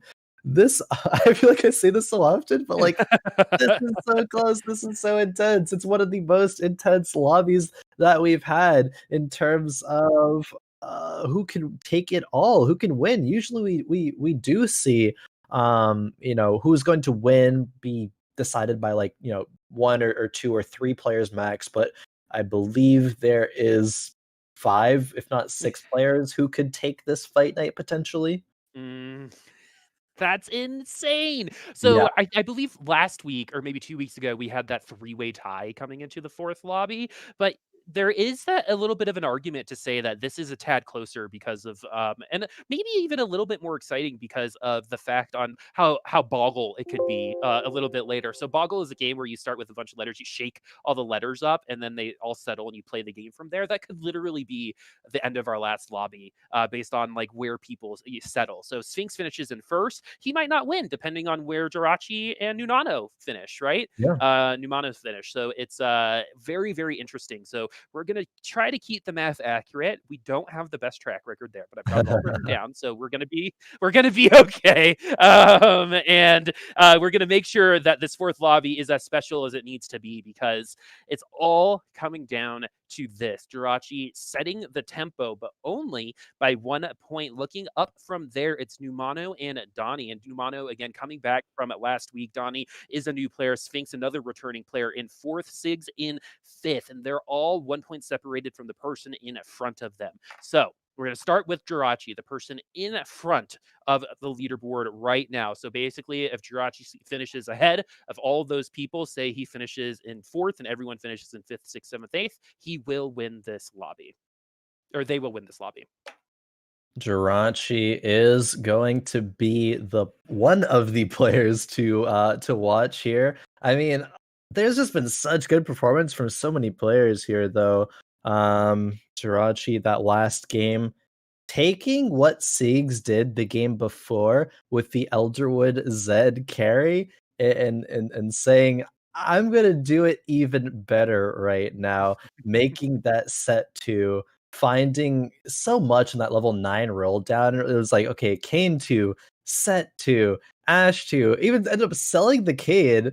It's like, okay, this isn't really doing anything right now. The Kane nerfs plus not having items. It's like, all right, Lilia will be better, and it was, even with the, I think Sphinx actually could have had a better maybe placement that lobby and getting first if they were positioned a bit differently. There was some downtime in Jinx autoing in a couple of those fights that could have made the difference. However, that is not what came to pass. Jirachy did end up winning it and now is 1 point in the lead coming into this final game. I have such a hard time selling units in the late game, especially if they've been on my board for a long time. I tend to give an emotional connection to my to my units, so selling them, I feel like is like a personal attack on them as people. And so it's hard for me. Like ever since set 1, like you have like a tier 3 Nami, for example, right? And maybe selling it a little bit later on to get stronger could be the best idea, but we've gone through this journey together. And maybe I want to finish this journey together. And so I have a hard time with selling some of those stronger units in the late game. But that again, like you said, is one of the differences between Yeah. those masters and those challengers, being able to separate the fact that yes, on paper this is a good unit, but for me right now there are better options. Yeah, definitely. Identifying those better options is a bit of a challenge sometimes, but these players going to be able to do that quite effectively there, as Jirachy opting to sell the Kindred for that Mage Chosen TF. We don't really see many reroll mages nowadays if they're not just purely the Luden's Nami. Don't see like Annie 3, TF3 that much at all anymore, but I believe Jirachy is just doing it to have a strong board in the early game, wanting to play similarly to last game there. And this is a good way to do it, I think. With 3 mage, you slam the chalice there for some more extra power. You're facing against Numano, who's not going to be playing a strong board here. Is just going to be opting to go for a gold start instead. Has that 10 eco already, is gaining extra interest. And talk about Numana being a player who plays very proactively and reactively. Sometimes you got to react to what the game's telling you. And sometimes Mhm. it's just, okay, I can't level up. I just got to make money right now and see what the game gives me eventually later on down the line. I tend to take the 10 gold at 2-1 than a strong board, just personally as a Yeah. player. I probably take that like 6 or 7 out of the 10 times, right? There's definitely arguments going the other direction, but I think economy, especially in the early game, if you're able to get a head start like that without fortunes and stuff, I say take it. Especially if you're going to be able to maybe even pick first on that carousel a little bit later. But I don't know if loose streaking is necessarily exactly what they want to do, what Numano wants to do, but it totally is a possibility and a legitimate strategy for what Numano is trying to run. Remember, Numano is in second place, so we're going to go over to at Numano. Had one of the most amazing plays I've seen in TFT in that second lobby. Yeah. Totally did the opposite in the third lobby. So maybe we Goldilocks on this particular one. But Numana is not looking to win anytime soon right now, sitting at 10 gold. This is good for Numano. That interest is going to come already pretty much has gotten to spend 6 to 10 gold extra than the rest of the lobby. But you got to be very, very careful on how much HP you lose because we've seen a Raza a couple times do something similar, but lose Yeah. too much HP and then bomb out a little too early. Yeah, Raza went from first place in game one to eighth in games two and three. So while opting to utilize your HP as a resource in the early game can benefit you very greatly. It also can bite you in the butt sometimes, especially when you're chasing those fortunes or just not strong enough and choosing to grade just a little bit too much. All right, as we're gonna potentially see a little bit more effort coming in from this Wukong now that we've Yeah. decided to go with that Divine. Divine again, the units didn't get nerfed, but the Divine trait got nerfed by 10%, both on the damage reduction and the true damage, I believe, or Yep. just in general. So definitely, I mean, Warwick legitimately got neutered because of that, along with the static shiv Yeah. changes. But you can still run Divine in my opinion as like a top 4 potential. If no one else is running it, it could definitely be a nice way to go against the lobby. But I think with 10%, I mean 10% difference is a lot in a game of numbers like Yeah. TFT. No, it is definitely. Didn't really talk actually about the specifics of the Shiv change. I don't believe now the bonus true damage will only be applied to shielded targets and not CC'd units anymore. And so that's huge when it goes to the effectiveness of Shiv itself. People are not prioritizing building that anymore, as there's not that many shields to justify. The shielding numbers on Locket got nerfed as well. I talk about those 10% nerfs on Divine. It's just not really going to be too great anymore. Numano, I want to talk about him choosing to purchase that Wukong chosen there. I was worried if it was going to be a bit too strong when it comes to winning the round and not going full loss streak, but it was actually perfect. It was still a loss there, but only by one unit. And when you drop below 80 HP on the first or on the stage two carousel, it's like, all right, maybe I'm taking a little bit too much damage here. Let me lighten up a little bit. I want to get a little bit stronger. But 30 gold right now, 82 HP is definitely not bad as long as you don't really dip below 70 HP before the Krugs or the Terror Burster round. I think you're in a pretty good spot if you're Numano. Looking to perhaps go into sharpshooters as well. There is 3 sharpshooters on the board here with that Wukong, just trying to soak up a little bit of that frontline damage. But this might just be a 5-0 here. Yeah, it's looking like a 5-0. And so, and just to put it into perspective for maybe some newer players, yeah, you might think that, okay, you're getting a chosen Wukong, you're trying to win a round, right? That's not the case. You're trying to lose by less, Yeah. is what Numano was trying to do. So instead of losing 10 HP, right? You're just losing 4 or Yep. 6. And so you're going to be able to take more losses down the road. And that's a lot of what we mean by using your HP as part of your economy. And this is going to be a really great way to test new mana, right? Is kind of like this start, a very, very fast start. And now that we're asking for that consistency, now that our eyes are on you, right? Are you going to be able to step up? And I think that's, again, the next step in the process for Numano. And starting in eighth, starting like this is another great way to do just that, as we're going to go to third place now, just 2 points behind Jirachy, is going to be our friend Donnie here, also running that sharpshooter. Yeah, a lot of people looking to go sharpshooter, not surprising. Again, Raza, however, is going to be running some moonlights here. Has a moonlight chosen Lysandra, has some Dianas as well. Diana 4 can win a lobby. Haven't I don't think we've seen any of that tonight so far, Mhm. so excited to see a little bit of that. I'm really surprised we saw that one game of Ninja Assassin. Perhaps Yeah. we'll see it later on this game as well, but unsure as of now. Donnie Donald does have a few warlords in right now, has a lot of Nidalees, actually, 7 Nidalees. I wonder if that's going to go into a Nidalee 3. I would say yes if it was a sharpshooter chosen, but a warlord chosen's kind of awkward here. You generally don't run warlords into the end game with a Nidalee 3. It kind of falls off a little bit too hard. Or we're like in general. Yeah. Is what it feels like. That's definitely the comp we probably see the least out of all the comps in this game right now. Warlord definitely not Okay. finding their time in the spotlight as Khroen spots something. Yeah, sells the Nidalee there for econ, so not going to go for the Nidalee 3. Level to 5 as well there actually. It has a lot of gold right now. Going on a 5 loss streak with Warlords. Little little question mark there, but no, it is still going to be in an okay spot here. Numano has 4 sharpshooters, has found a Jin, is on 57 gold right now.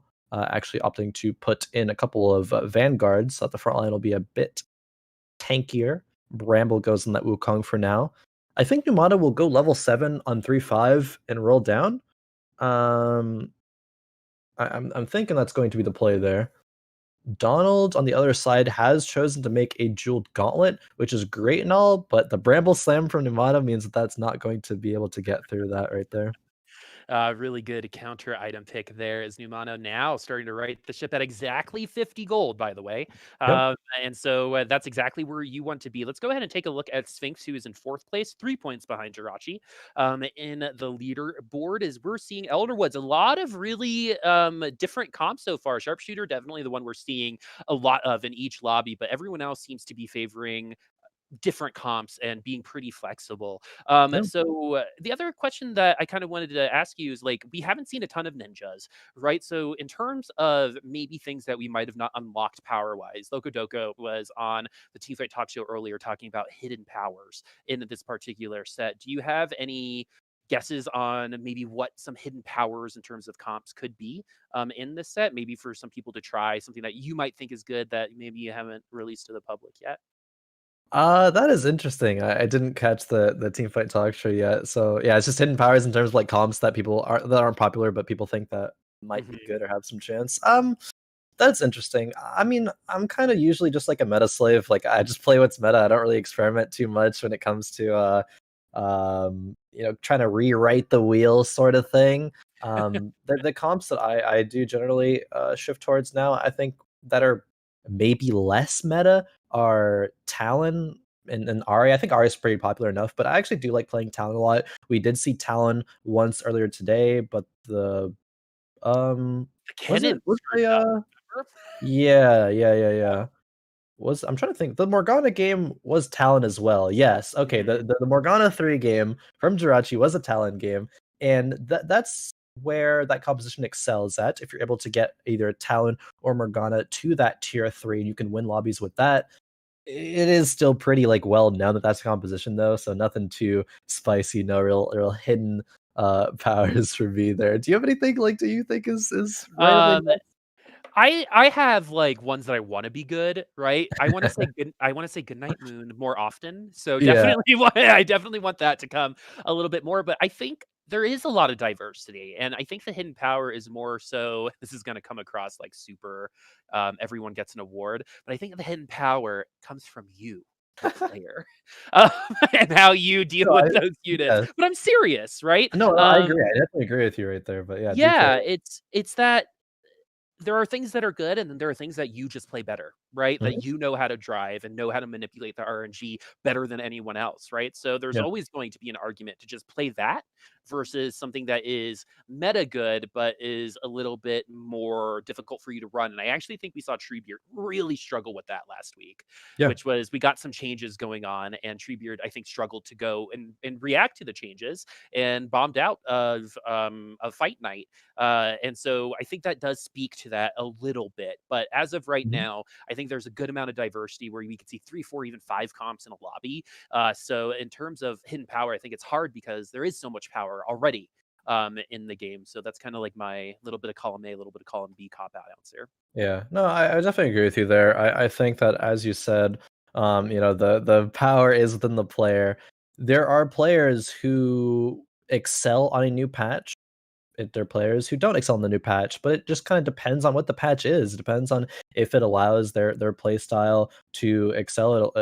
Also goes to their willingness of how they want to approach that new patch as well. If you want to be a 20 out of 20 divine forcer last patch, or if you want to run sharpshooters and run sharpshooters, which are like the most meta thing here. I think back about the quote that you said. There are players who are able to like manipulate RNG odds just a little bit better than other players. I think Mhm. back to like the last set in the mech meta, and that if you're Yeah. Kyun being a mech player and you're Yeah. someone contesting Kyun, like Kyun's just gonna outplace you 9 times out of 10. Like it doesn't matter what you do, he just plays it just so well. Yeah. And there are players who do it in this set. Talk about locodoco. I think locodoco is a player who did that with duelists. If you contest For duelists sure. and loco, like he's probably just gonna outplace you. He just plays it so well. Mhm. Looking at these players here in this lobby, there isn't really a player who's like gravitating towards like any one thing every game. I think it's just players like rotating between playing different Yeah. comps.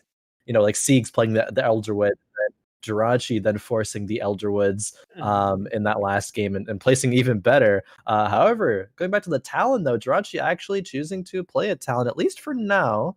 Only has a hand of justice and no swords actually, so it's gonna be a little bit yikes for now. You need like 2 or 3 swords to make a Talon work out. So a little bit concerned for Jirachy as of now.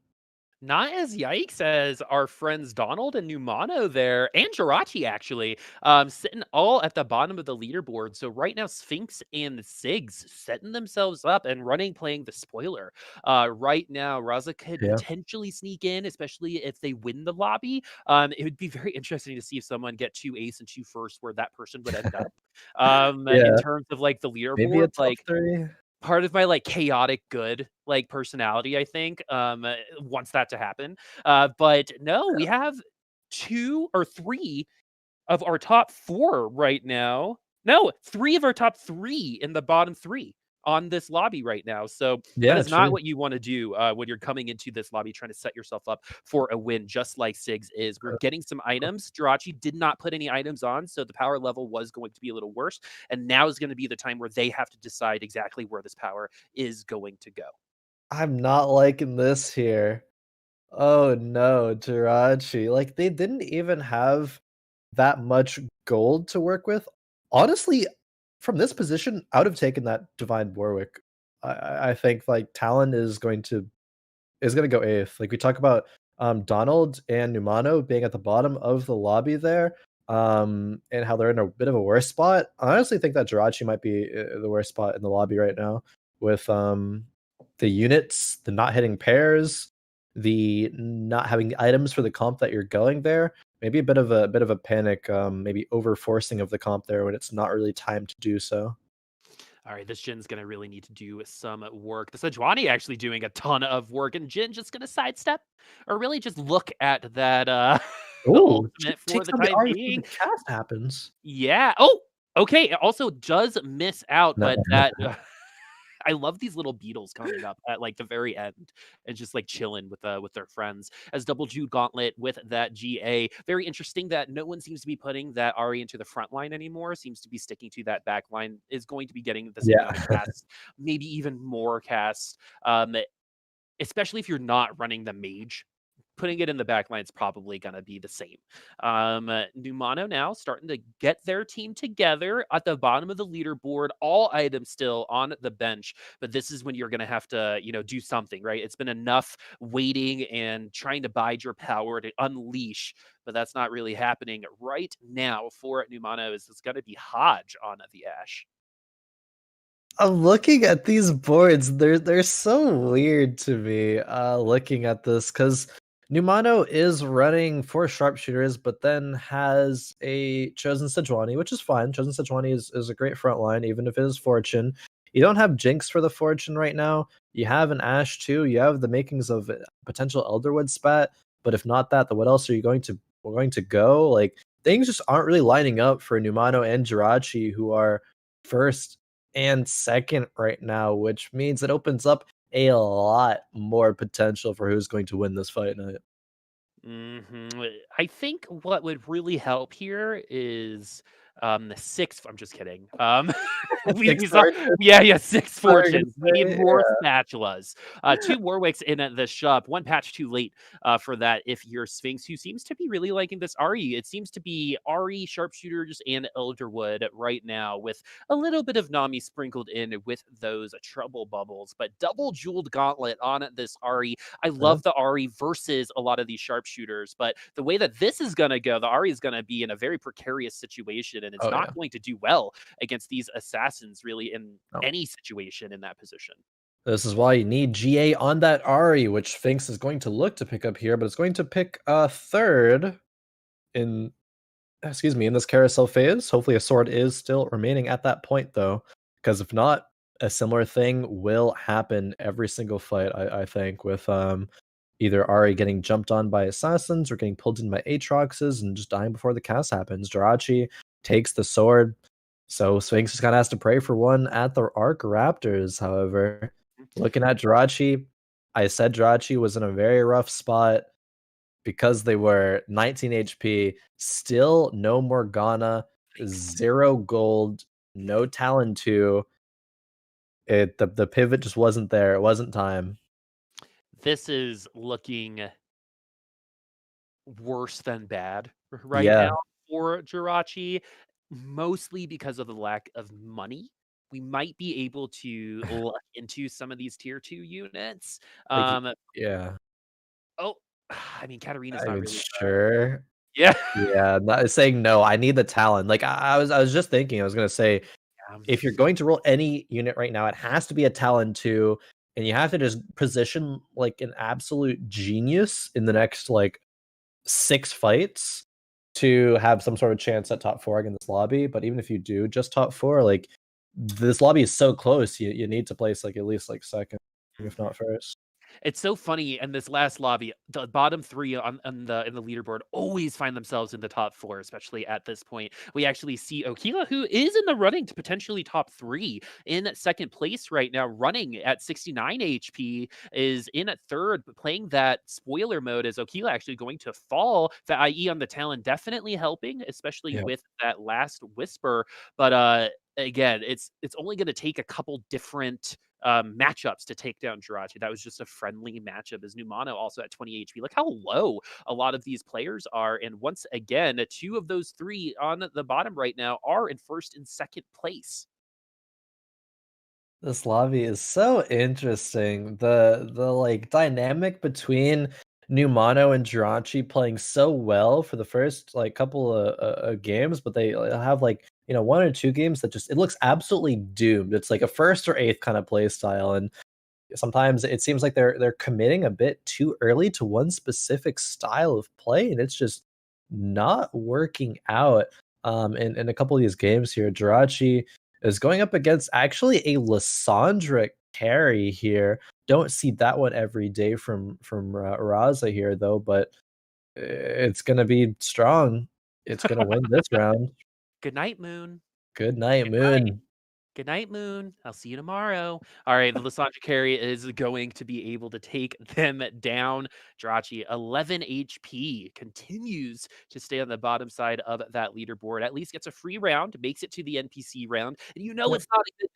it's not a good place if you're like, we made it to chickens, guys. Uh, Yeah. it is not a very good place to be in. Numano, I think, in a better spot than Jirachy, especially with Elderwood Warwick, which has always been good, Uh, is going to uh, be a little bit beefier than I think Jirachy in the front line. I mean, a better spot than Jirachy, but still not in a good spot when it comes to this the course of the game in general here, honestly. Okay, You have a Trap Claw for the Jinx, a Giant Slayer for the Ashe. What do you do here, though? Maybe you even, yeah, Trap Claw either the Jhin or the Ashe. It's like you're running two different comps here if you're Numano. Mhm. You have Sharpshooters with the Jhin, you have Ashe with Elderwoods, not even any brawlers there. The Warwick is the sole brawler in this comp. Elderwood there. The like first or eighth play, I think, is actually to sell the Sejuani, and try to just high roll any other chosen. You have 2 Vanguard, I suppose. You have 3 Elderwood, but, like, this is not a game-winning composition here from Numano. Not at all. Might be able to pick off a couple round wins because double giant slayer on Jin can just do that. Unless you get popped by that spirit bomb. But the Ashe might be able to get into that backline. But with that GA, it's going to be very, very difficult, especially with that Sejuani dying and with Kindred jumping backwards. It's going to make that Ashe even more vulnerable as Numano falls once again. Jirachy might get eliminated here. Looking like it. If they're able to kill a couple more units there, but no, we're not able to. 2 units alive with Oh. 1 HP there. Jirachy goes 8th and, yeah, cannot win Fight Night with that placement there, unfortunately. So Numano might be, letting Donnie, Sphinx, and Seigs into the fray, especially Seigs in the top spot right now. Could potentially win out completely based off of the crazy placements of our top 3 in this particular lobby here. We always talk about how lobby 4 is always much different. You're setting yourself up for the win. It's in sight. There's no more setup. You got to take it now. It's like when you forget to press the trigger on Fall Guys in the last crown, right? You got to put everything together in order to set yourself up for the victory. That metaphor ended up working out way better than I had anticipated, as Well, we're going to see Numano try to burst through these mages and will end up taking down 300 gold. Thank you, Ashe. But this comp is odd. it is. A little bit of fortune cashing out here. Just some gold there.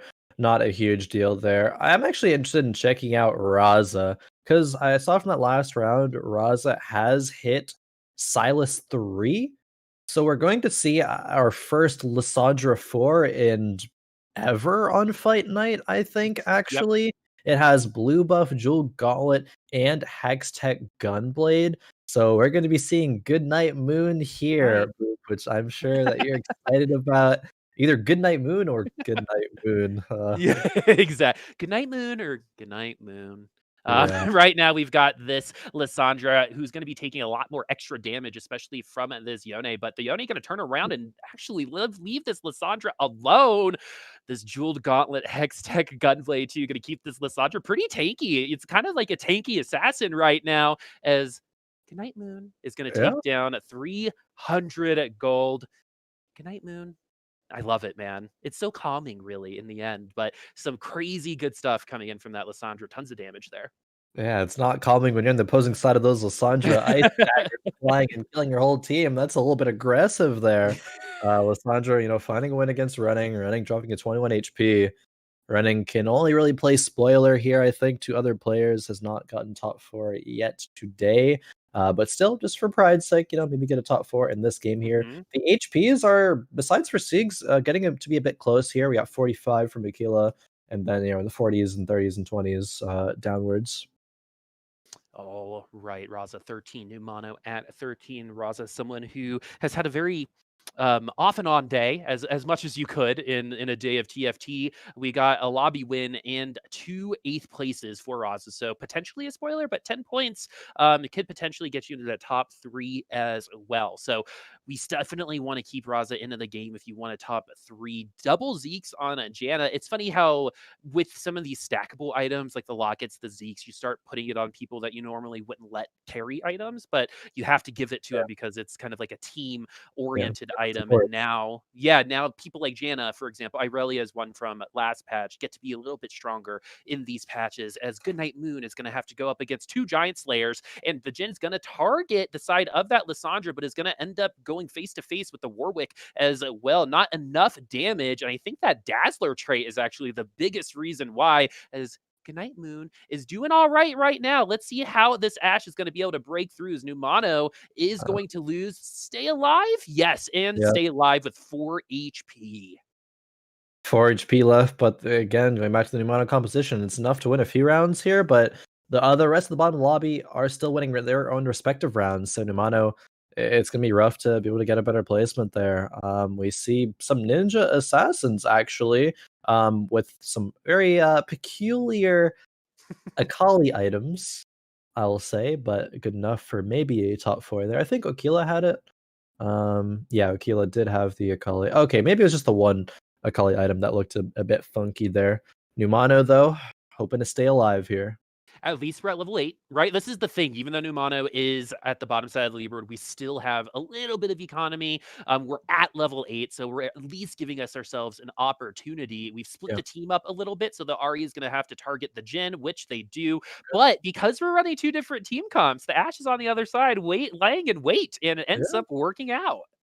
It's surprisingly, like, it ended up being a bit better than expected, because you have Sejuani and Lee Sin, a couple of Vanguards for the extra Sejuani buff. You have Divine for the Lee Sin, make him a bit tankier, and his Lee Sin too with GA, like, he's gonna be able to get some kicks off the map there, generate a couple kills. You have Jin and Ashe, respectively, both good carries. As you were saying last fight, if the if the Ari targets the Jin, Ashe will be alive to carry. If targets the Ashe, the Trap Claw is there, but even if it's popped already, you still have the Jin.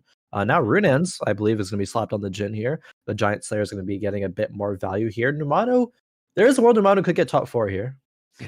That would be another like insane play and just kind of go along with his history Yeah. as well in a Fight Night Rising with the top 3 on the line. We still have Donald in this game, who was having a little bit of a hard time earlier, finding himself in the bottom 3 with the top 3, like we were talking about, but has been able to hold on. But really, it's very interesting how the top side of our lobby finds themselves fitting the bottom of the totem pole right now. Numano could potentially top 4. I like this kind of counter to this Ari, the putting your 2 carries on opposite sides, so Yep. you have at least one rare in it to go. This adept, though, for Sphinx is going to make it a little bit harder, but even at 25 stacks on that Titan's Resolve, it's not going to be enough to bring him that victory. But now it's going to be all about surviving this particular ultimate. Oh, we're actually going to be able to survive another one because the Yeah. Trap Claw is going to It trigger, wasn't but even no, it wasn't didn't even even need popped it. there. It's actually, yeah, it's the trap is actually still active.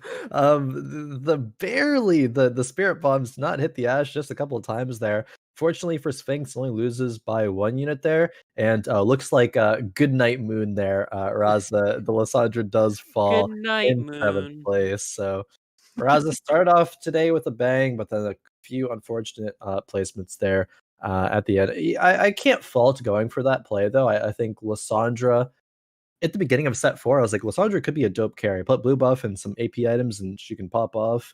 It was happening for a few rounds there, but then as soon as we swapped off that perspective, it lost, Mhm. unfortunately, but still had potential though.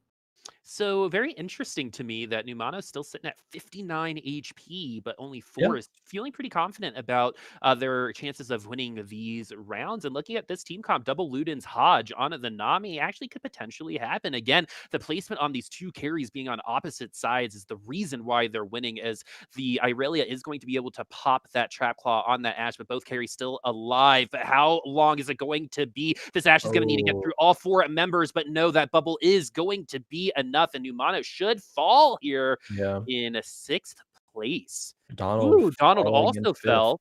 Yeah. All right, let me write these down real quick as you take us through Sphinx's board.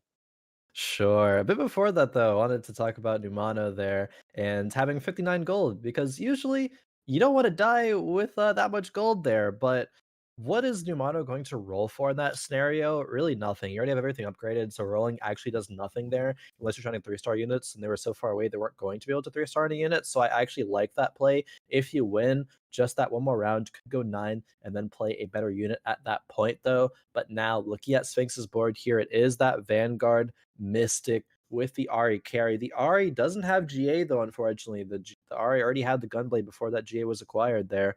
going against Okila with these ninja assassins. It's actually a Kane assassin too, but it doesn't matter as that spirit bomb takes out everything. Ari, 15k damage there. Okila dropping to 1 HP. Running has not only made top 4 for the game, but is on a win streak and maybe even can find a lobby victory here and really play spoiler in this game. That would be amazing to see. I love it when that happens. You know, you struggle for 3 lobbies, but you still come into this 4th lobby wanting to win. It's easy to give up, right? When you're in that position, but I love seeing players come in and still try to attack it. But 12 HP for Sphinx, 1 for Okila. Sphinx is pretty much guaranteed a 5th week now of a Fight Night Rising. That's, I think, his longest time here so far. And again, a testament to his growth as a player. Seigs now going to be competing, I think, for the win. Very interesting as Numano and Donnie will both finish with 22 points. Jirachy will finish with 21. And so we're just waiting for the last remaining rounds to see who will end up winning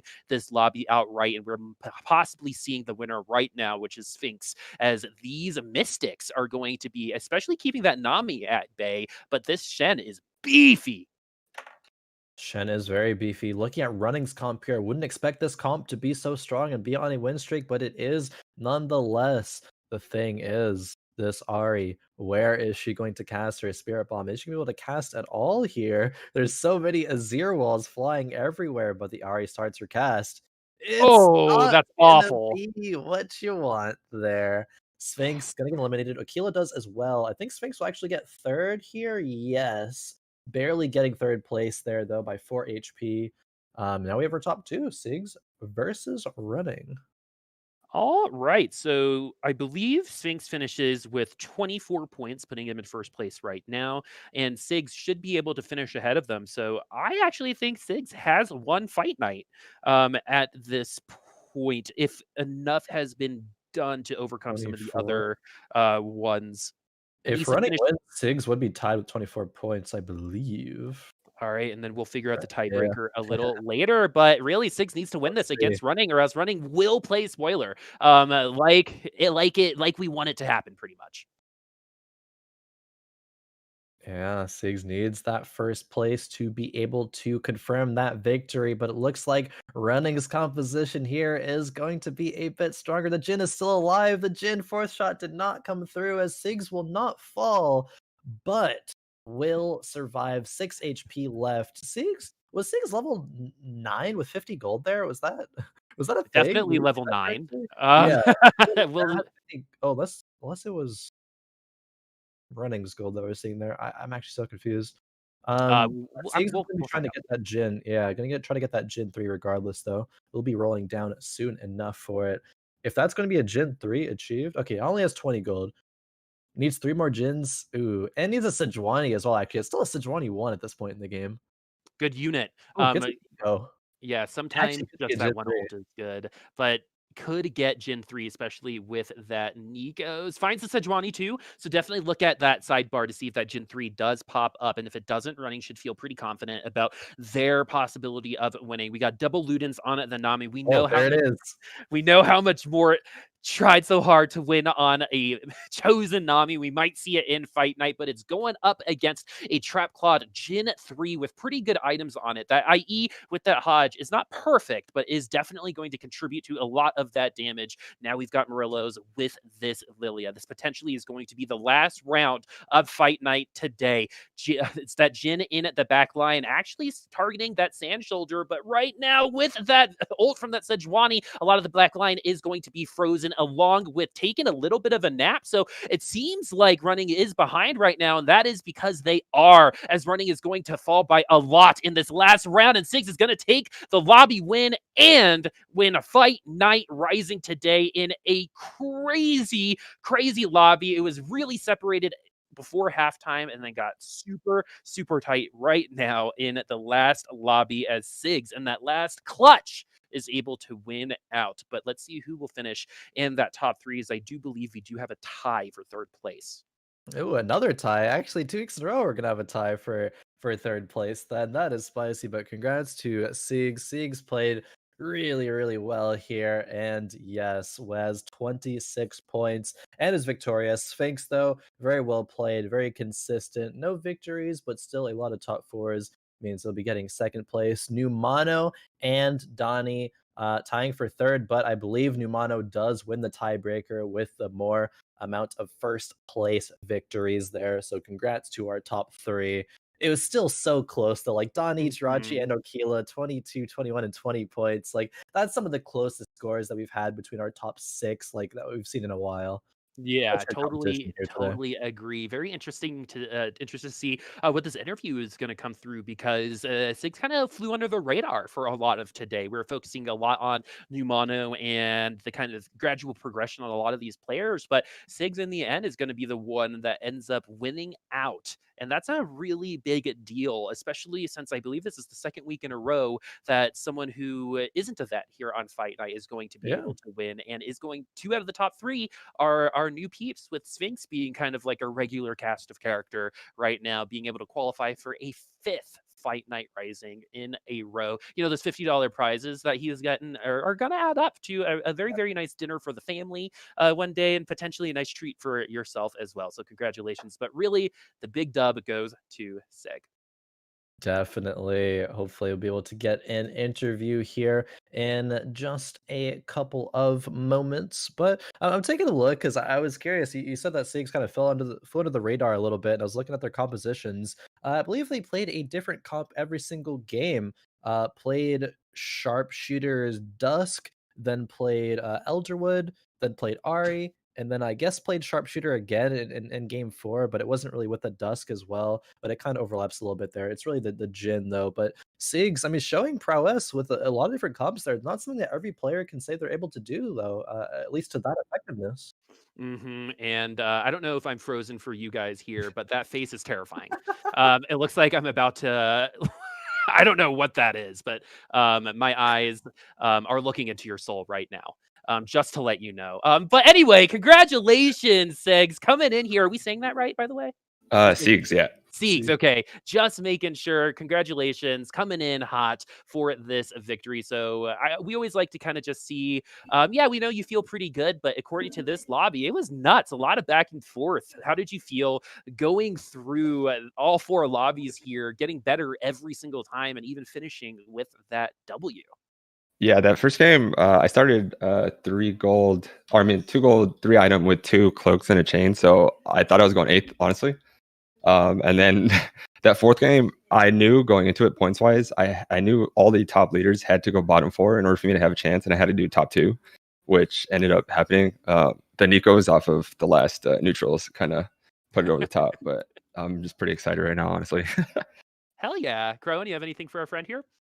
Yeah, definitely. I mean, really well played. Everything kind of the stars aligned there in that final game for you, and you played to your win condition. It played out beautifully. I wanted to get your thoughts on this meta. We are on a B patch. The war week is over. People not really playing shivs or divines. Kind of what do you think are the strongest couple of compositions in this meta? I did notice that you played a variety of a lot of things, but one overlapping thing you did play in a couple of games was sharpshooters. Do you think that is the strongest? Or yeah, what's your thoughts on that? Yeah, I think for sure sharpshooters is probably S plus tier. Um, I honestly coming into this, I thought I was gonna play a lot of Ari, but I just never got the JG early, so I couldn't really force it. But I try to play flexibly. I would say sharpshooters is up there. Ari. I played the Vietnamese comp for the first time ever today, just because I had the chosen Nami. So I kind of just play whatever chosen I get. Yeah, I mean, it worked out pretty well. You kind of got an Ari in there as well. You're able to get that Ari 2 with the Jewel Gauntlet later on into that game. Is it also surprising to you? I thought personally we would see more Ninja Assassin players, and I think there was a couple games where it was ran by one player. Were you expecting to see more of that today? Um, I thought we were at least like 1 to 2 players every game, and I think there was one person that played it every single game. I don't know if he actually played every single game, but I think it's just a really hard comp to play because you need perfect items on a collie. Mm, Um, and if you don't have perfect item on collie, like the collie player did the last game, you just kind of there's no way you can actually win the game, in my opinion. Yep. So it's in my opinion, it's a pretty inconsistent comp, but it might be good, to climb the ladder with. Yeah, no, definitely there. Yeah, there was one player, Okila, played it for games 3 and 4 there. I think that was the only mhm. person who did run it. But Yeah. yeah, so back to Yeah. Boop. Do you have anything else? Yeah. So, what I kind of want to ask you is what's next, right? You get to come back next week, and a lot of people use Fight Night Rising as kind of like a springboard into some more streaming or anything like that. And everyone who is here for the interview and stuff, make sure to put your mouse over the screen, and all of our Twitches are going to be there for your enjoyment, and our winner is going to be there too, so definitely give them a follow. But what is something that you are looking forward to in your career now that you know that you can compete with some of the best? Are you going to try to compete in TFT a lot more, or are you going to be sticking to the Fight Night Risings? What's the future hold for you? Yeah, I mean, this set especially, I wanted to push to Challenger. It's just kind of hard because I work, a 9 to 5, and I have a girlfriend, so getting time to play consistently, Yeah. to get a really good hold of the meta. And there's usually a patch, especially at the beginning of the set, where I just completely lose like 400 LP, and then I'm like set behind like 1,000 LP. Hmm. So I mean, I made it a goal this set to at least compete for a spot at the Worlds qualifier. So hopefully this, is a good springboard to that. Nice. Yeah, Well, thank you so much for coming. I appreciate it. And let us know what your social media is before we sign off. Where can we find you on Twitter, Twitch, and Instagram, or anything like that? Yeah, Twitch is just twitch.tv/Seigs. I actually don't have a Twitter. I deleted it a long time ago. Instagram, it's on my Twitch, but it's just like my actual name. Cool. Thank All you right, so thanks, much. guys. yeah. Thank you very much. Congrats again, Sigs, and we'll see you again next week. All right, thanks, guys. Thank you. That'll do it for Fight Night here tonight. Had some dope action when it comes to this patch. I was a little bit of some surprises that happened. Not seeing as much Ninja Assassin, but seeing a lot of sharpshooters. I mean, that's not really a surprise, but No. the Morgana 3 as well, nearly taking the dub. Seeing the Elderwood spat commit so early. A lot of neat stuff here, and I'm excited to see what players will bring next week as well. I am so stoked to see what happens next week, Khroen, because the way that this meta is shaping up, it seems like very fluid and flexible. Even within these sharpshooter lobbies, you have the obvious counters coming up as well. Ninjas into the back line was an idea. We got the REs trying to just one shot the sharpshooter. So it's just this meta, this particular set outside of the divine situation has been so fluid and so flexible that we get to see different things every week. And this week happened to be a sharpshooter week. We'll see what happens next week. Yeah. Will it be a sharpshooter week again? We'll find out next time. Next week on Fight Night Rising, we'll be back Thursday, 8 p.m. Central. Don't miss it. We'll find out who will be the next victor of Fight Night Rising. See you then.